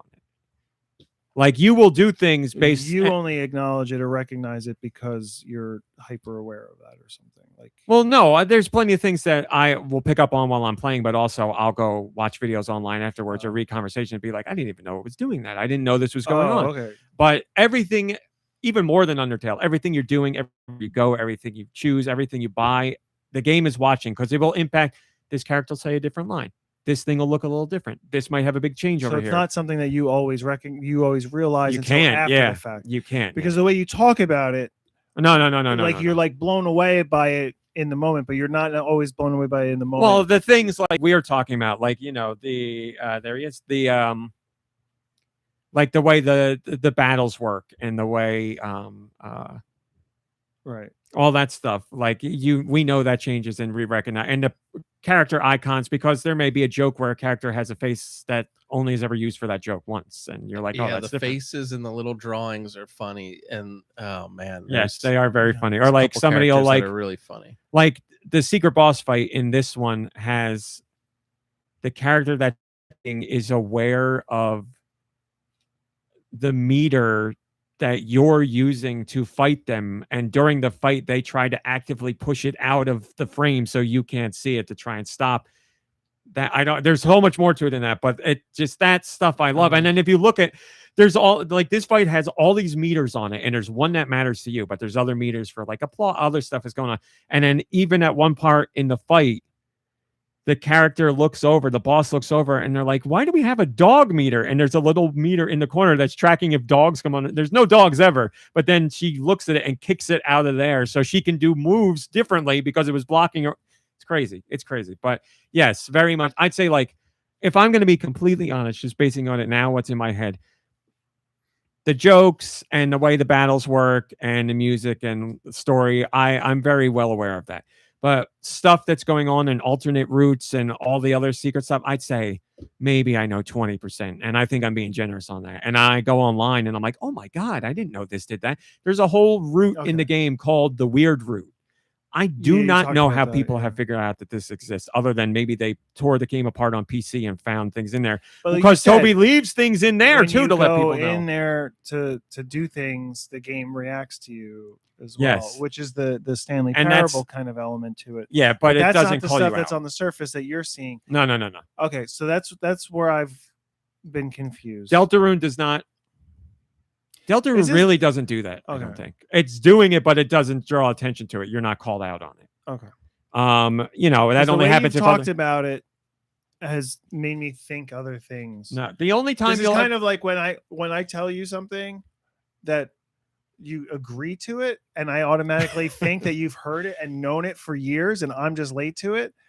But then I find out later that you're just agreeing with me, and like, you know, yes. So the only character that will do that in Deltarune is Sans, because he's in Undertale. So Sans is in both games. He obviously knows something's going on. He is aware something is going on. The game uses your save data or no? If it's on the same system, does it use your Undertale data? I think it does influence it in some way, but I don't know the depths of which. But I'm playing on Switch, and that's the stuff where you replayed Undertale. And things changed, and you were like, "Oh, because the game was reacting to your first." You learn, you stuff like learn that. it as you go through multiple times. I'm learning. But again, with Sans, I won't say anymore because I don't want to. But Sans, Sans. Consider Sans outside of the game. Sans is like one of us. So, but anyway, now I feel like I've actively talked more about Chapter 5, like I wanted to. It is. It's so hard to move on from. It's so good, and I'm just very excited that vacation is coming up because I get most of my cousins who also played Deltarune haven't played it yet, Chapter 5, so I get to watch them play, and I'm very excited for that. But that's what I played this week. That's enough of that. Let's do questions. Send your questions to goninpod@gmail.com. Where? goninpod@gmail.com. Maybe I will. They can be about Nintendo video games in general, or whatever the hell you want. Pull the thingy off if you're going to smell it. You don't need to, but this is so much better. Kier has a question this week, maybe from Severance. Boring question, as in you must have been asked it plenty this week. I was asked it, but I don't know that I've answered it publicly. What happened to last week's podcast? I briefly saw it on YouTube when it was live. I always consume it via MP3 later, but then it never turned up anywhere else. It's true, my friend. Kier, you are not crazy. I'm talking to you directly, Kier. As you know, the podcast crapped out because my laptop crapped out. And I did manage to salvage the audio. So we have the whole show that happened until the crash. Then the YouTube version does exist, but I put it private because I was like, well, the episode just ends, and what am I going to do with that? And also the regular audio version just ends. So what am I going to do with that? But I uploaded it to the cloud. So the video is safe and the audio is safe. That's what happened to it. The question is, what do I do with it? Because technically now it's a lost episode because the next episode I did the next number. So should I just put it up randomly as a special post? I could do it as GoNintendo in a lost episode and do a little like quick audio intro to let people know what it is. Sell it on the dark web. Hold on to it? I'm not going to make it a Patreon exclusive. Don't worry. I'm not doing that. I'm not going to sell it. But I'll do something with it. You tell me what to do with it and I'll do it. Maybe I'll put it out for April Fool's Day next year, or maybe I'll put it out next week. I don't know, whatever you guys want. That's what I should do next week. The week after I should put it out, because we will not be doing an episode because we'll be in Outer Banks. That's what I'll do. You could do an episode. Oh, I mean, I guess last year we didn't, and I was like, that's the best decision I ever made, because we come home and we're dead tired, and I was like, I want to die. No, but like you just did it with your cousin, so like Oh, and no, I'm not bringing. Yeah, you all don't wanna this. bring all I'm not this. even working regular while I'm there. So that's what I will do. In 2 weeks' time, instead of having no podcast, we will have the Lost episode. It will be available for you to listen to. So there you go. Just pit it up. Just put it up. Says the Laxter. Patreon question. Are Nicky, you that up to date with questions, or did you choose? No, that I one saw that it's because it was. seasonal? I figured I wanted to Oh, jump on that. Now people are going to be asking seasonal questions to get on sooner. Nikki Hill, did you know you can join the GoNintendo Patreon for $1? I think I did. Kyle did, and Kyle asked this question. I'm in the middle of moving for the first time in 10 years. Sorry to hear that. And I find myself quickly finding excuses to throw things away, to sell them, or to donate versus packing. When you did or do move, are you more likely to purge or meticulously pack everything for the next abode? Well, I can tell you last time I moved, Mom Brain and I threw a lot away in the dumpster. It was just like, it's not worth the hassle. It's not worth finding space for it where we're going. And we ditched a lot of stuff. Not Is that where meaningful your stuff. Conker's Bad Fur Day? Oh, no. Nintendo 64 box? No. All that stuff is downstairs. Nice. The Super Mario Sunshine thing, the Doom 64 box, all of it. I walk on the treadmill next to it every day. Why don't they make gigantic cardboard cases for games anymore as advertisements? I don't know, and I still can't believe that Eric, the guy, it's the name of the guy who ran Babbage's or GameStop They don't eventually. have the I can't believe he gave it to me. I asked him, and he's like, a lot of people have asked about it, but yeah, you can have it. I was like, well, what about the other people? He's like, well, they didn't stick around long enough. You're here, and I got to get Nice. rid of it, so I got it. He's the one I got the Xbox or the the actual cabinet. the cat. No, I Oh, got the yeah. cabinet. Was that from him? Yes, it was. I got that from him. He gave me the Xbox cabinet. That's The original awesome. Xbox cabinet, which I still have, which was awesome. But I also got a GameCube cabinet, but that was from one of Mom Brain's friends, with like the bubble dome on it where you put the GameCube in. Oh my god, the thing is so heavy, heavier than the Xbox thing, and that thing is a ton. Mom Brain was like, "We're not going to bring this to that," and I'm like, "I don't want to do it either, but we got to bring it." So yes, I'd say purge the good we had and got the hell. Are you more recently moved? Yeah, I purged a lot when I moved back from California because I was going to be driving, so I got rid of a bunch of things. But yeah, luckily when I moved out there, I didn't have to purge a lot of stuff. I was able to store some things with my brother and my mom. So yeah, moving forward, like first of all, I'm never planning on moving again. It's been such a nightmare, and like purchasing a house, as lucky as I am to have had purchased a house, it was maybe the worst experience of my life, having to But you deal got with the so perfect many house in the perfect place. money grubbing Yeah. crazy people that do this stuff every day, and like it's like the biggest decision of your life, and they're just like, whatever. That's all I could think about when we were buying a house, was how it was such a huge decision. I never want to do it again. And you're like, take all my money, and they're like, oh, whatever. Like they don't seem to care. It's like, Yeah. this is life or death for me. Yeah, so if I were to ever move again, which I'm certainly not planning, I would probably not be purging, just because I finally got to a point in my life where it's like I've got the things that I want, and I've got the space to put them out if I want to, so finally at that point in my life where I can do that. So probably wouldn't be doing too much purging moving forward, but who knows? I got so much junk. I wish I should just do an eBay account and start selling stuff. I mean, There's there's better ways, because eBay takes so much of a cut. I've been selling stuff on some things, and it's just deceiving. It's like, all right, $96 for this, and then like you get like 70 something, and you're like, dang, those rats.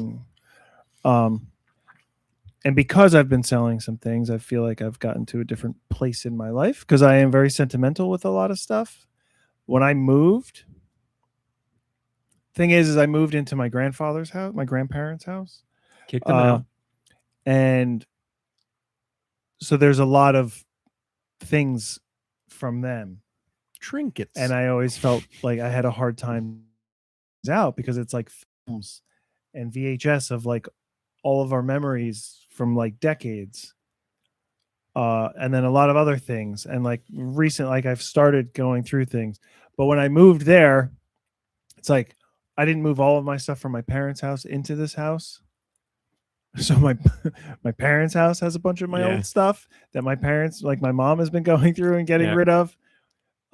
My parents are doing the reverse. They're taking their own stuff and bringing it here, and we're like, we don't want this stuff. Like it's been like 3 weeks in a row. My parents are bringing stuff over and leaving it here. My mom's gotten to a point where she's like, I have a lot of stuff here, and I don't want to leave this for you guys to deal with. So she's been clearing out a lot of things. You know, clearing out my old things, which I haven't been there in a very long time. So like clearly I don't need that stuff. Yeah. But then personally, I've talked to Deux about it too. There's things that I have, like figures, like, you know, NECA action figures and stuff like that. That for a while, like that's what brought me happiness. That's what, like, I felt like I'm not surrounded by people. I'm sitting at home alone, and like that's what. You got that Friday the 13th, Jason? I don't, but I have NES Contra. one? I have the Contra yes, figures, yes. and I'm looking at it, and it's like they're on a shelf behind doors that I don't see. I don't have them on display. I never open them up. You got to put them out. Put them on display. But like I also don't have a place to display them. Really, that's like my office with my anime figurines. They bring me such joy when I walk in. The things brought me joy to purchase them, and I'm getting to a point where I'm like, you know what? I've had it for a few years. Maybe it's time to just get rid of it. Like I'm not looking at it actively. Like I bought the little Nightmares. It came in the game. The first game came in a special box that has a 6 action figure in it. I remember. I'm not going to play the game again. Like that character is not that important to me. Like it was a collectible at the time, kind of. It's not really worth that much anyway because they put so many out. So it's not like I'm really going to make money on it, but I also don't need it anymore. I can trade it in. Retro Game Shop around here has a huge figurine section for anime and games. Maybe you could take it there. See what they'll do.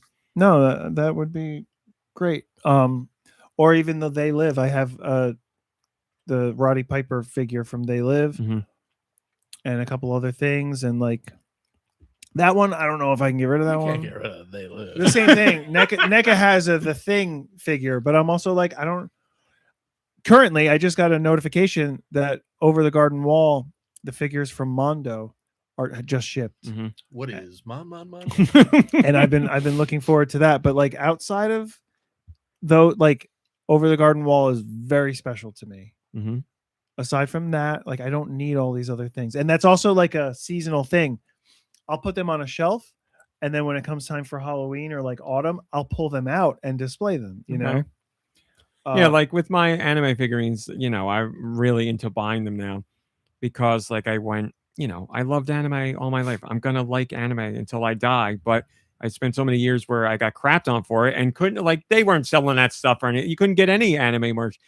And then now that I can, for any random anime that I like, there's some sort of figurine, and I'm like, yeah, I like. I can look back. I can look. And adult me is like, this is awesome. So that's why I like having them there.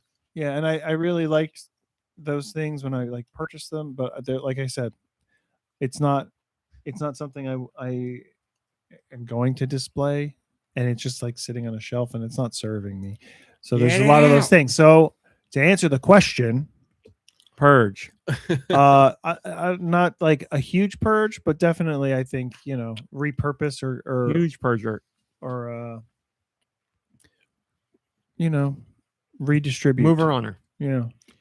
Some of it. No music, obviously. No. But well, I guess actually that's it. No music. Brand, we speak and then your we're done. name. So that's it. Another one in the books, everybody. Well, no computer crash.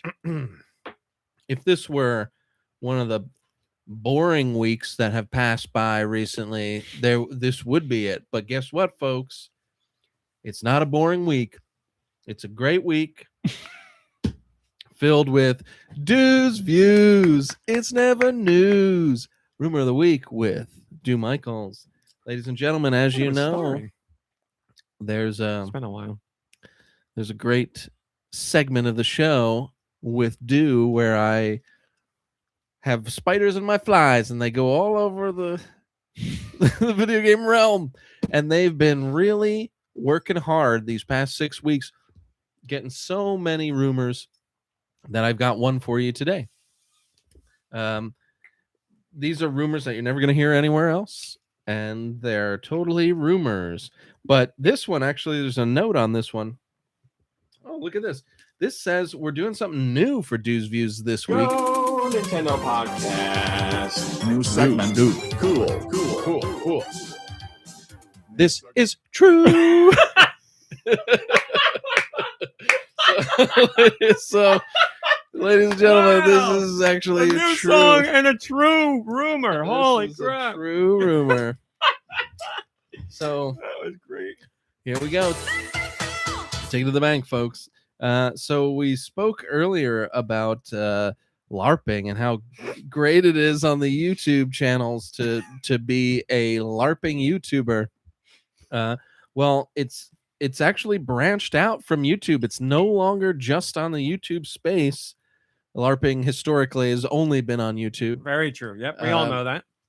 So it actually has made its way into the video game CEO space. So it turns out that Reggie and Doug Bowser have been LARPing as the new Nintendo CEO Devin Pritchard, so that the three of them can cover more ground and deliver more Nintendo news than ever before. Holy crap. It's like it's like in the movie Dave, where they hire the guy that looks like the president. It's like that kind of. It's exactly that. You know, I believe you because this is true, obviously, but I am very interested to see Reggie trying to pull off the look of Devin Pritchard, but I'm open to it. So you'd be surprised. I'm surprised just hearing the news in general. So yes, I probably will be. You've seen Tootsie? He's been on a I have seen Tootsie, yes. regiment With the woman. What's your point? Wait, what do you say? All right, everybody. That's it. A good old-fashioned regular podcast. We did it. We'll be back next week. And that's it. Goodbye, everybody. Goodbye. Goodbye, everybody. Goodbye. After show? Anything after show? Oh. The Bear. You watch? Not yet. Did you watch the John Oliver? That is tonight. Oh, that is tonight. I have it recorded. It is ready to watch. I have one episode of X-Men 97 to watch, and it is right into General Hospital. Nice. Very excited because new anime has started, but Friday, no new anime yet. So perfect time. Perfect time. Very, very excited. Been trying to avoid spoilers and clips of it so far because I've seen some articles talking about it. So far, nothing spoiled. I'm very excited. He's in 2 episodes or something? I think it's 3. 3. I think it's 2 this week and 1 next week. And then he's in, was it Days of Our Lives he's going to be in Really? August? He's in 2 of them. I 2 didn't took know him you up. could cross over like that. He looks hilarious. Anything's possible in the world. Well, he's playing 2 different is characters. He like a super villain or something? We don't Like that know. shot of him coming off of the helicopter. That one, he's got to be a villain. They even darkened his hair for that one. That's really funny. I'm so excited. I don't know which one I like better because, like, I saw that and I was like, "Oh, that looks really funny." And then I saw his screenshot from the other one, and that hair that it looks very funny as well. White Lens. I've only been keeping up with the game-related news for GoNintendo. I haven't had a chance to check out the regular news. I've seen a couple things in passing, but please tell me. I want to know, and then I will end the show. I know that a solo leveling movie got announced, and I don't need to know any more. I am in. I will be there day one. Very excited. Do watch Solo Leveling. Maybe he'll join me. Yeah. I saw that was announced. Did I see anything else? I don't know if I saw anything else. Give me the big ones, White Lens, please. A couple. Watched my first new anime of the summer season yesterday. It's about a kaiju.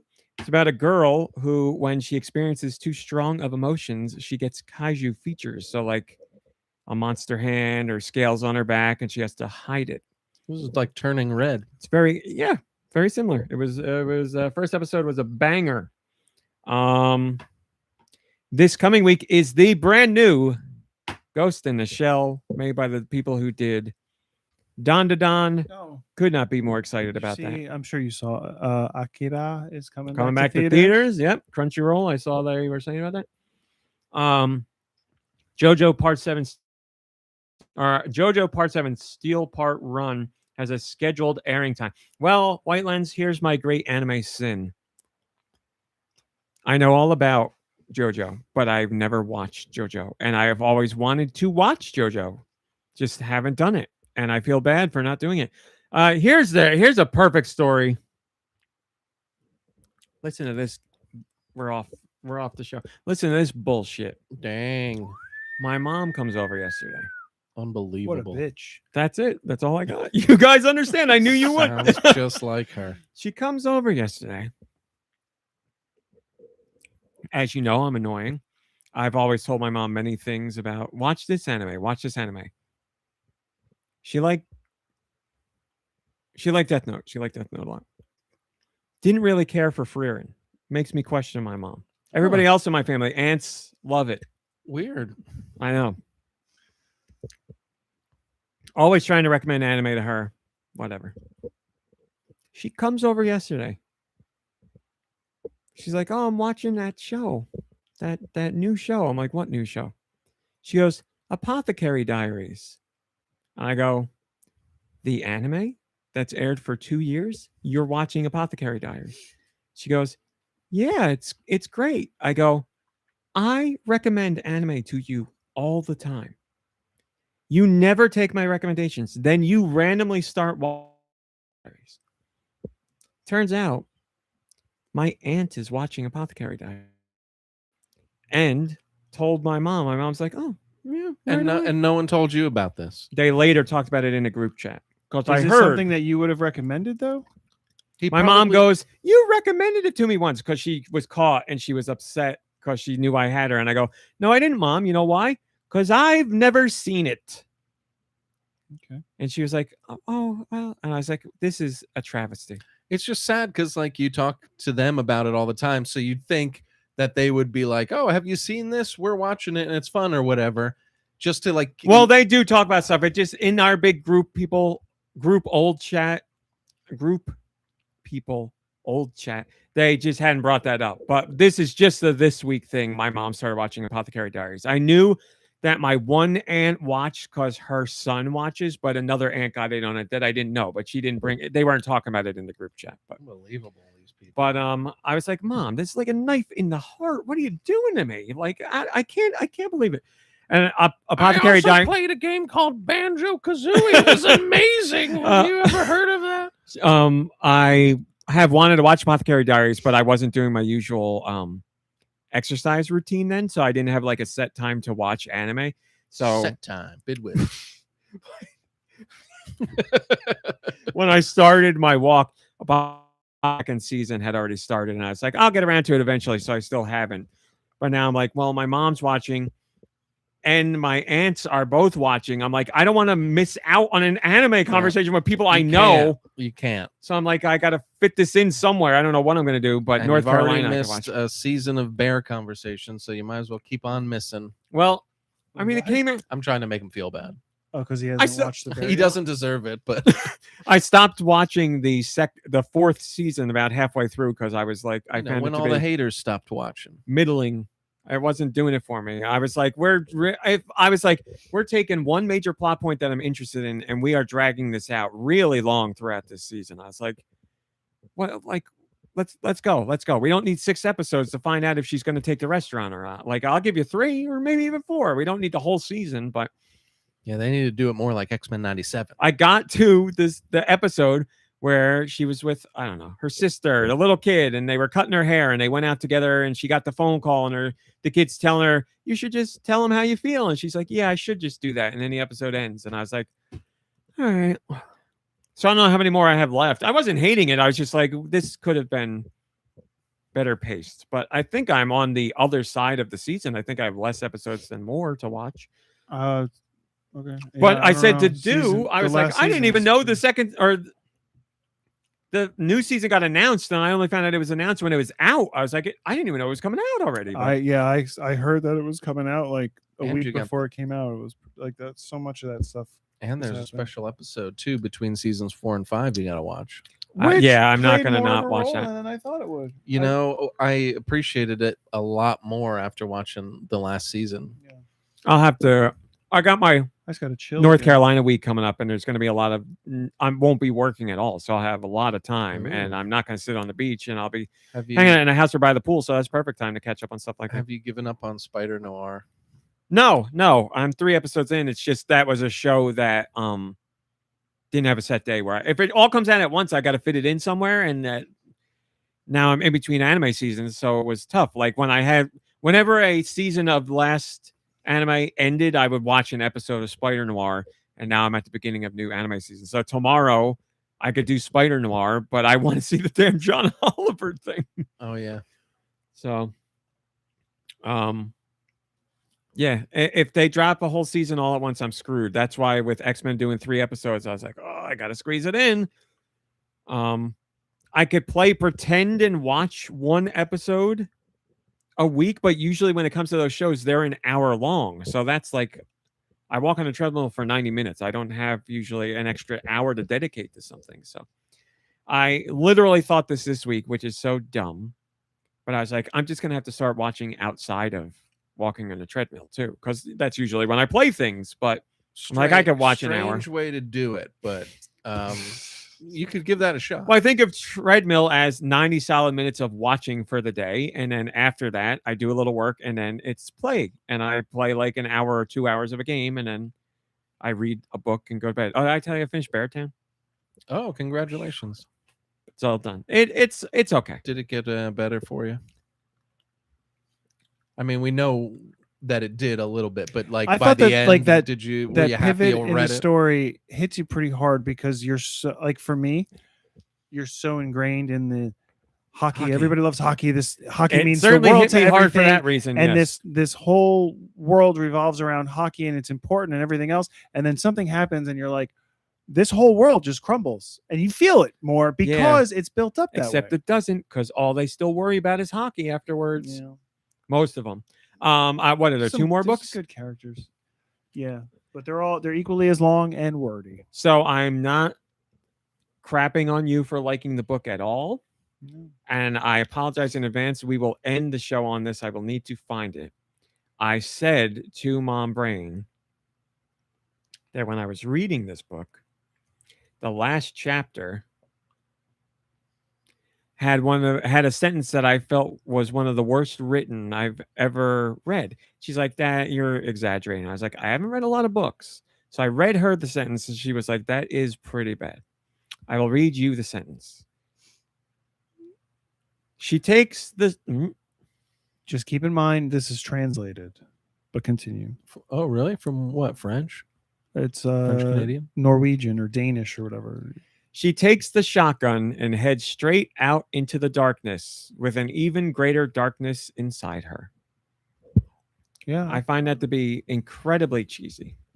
I mean, it's cheesy. Well, now I want to know what happens. What's she doing with this shotgun Oof, and all this wouldn't you? darkness? You want the spoiler? No, I don't spoil it do, for but you people. can Well, wait till it's been out after for a the- long time. Okay. But yeah. I'll wait. I'll be happy to spoil it. All right, that's it, everybody. Thanks for Also a watching. Thanks for series listening. that's on HBO. Continue. Yes, did you watch it? No. I feel like it I don't know. Did you watch it? I had no. The only Again, reason I no, knew it it's a- existed is because every time I open up the Kindle app, it's like the sticker of the book says It's- the HBO show. It's not in English. It's made. whatever. Oh, okay. I don't know the region they're in. Is Norwegian. They have kroner for money. You're a worldly Sweden, man. Like, Yeah. Northern European. Coin of the realm. It's got a lot I of feel so woods. stupid to not know what that region is called, but It's got a bar and it Scandinavia. snows a lot. Scandinavian. There you go. So it's Scandinavianese. That. No, that's not right either. Thanks for watching. Thanks for listening. Play some games. I'm Hang so out with friends and sorry. family. Rest, relax. You deserve it. And we will see you next week. Goodbye, everybody. Goodbye.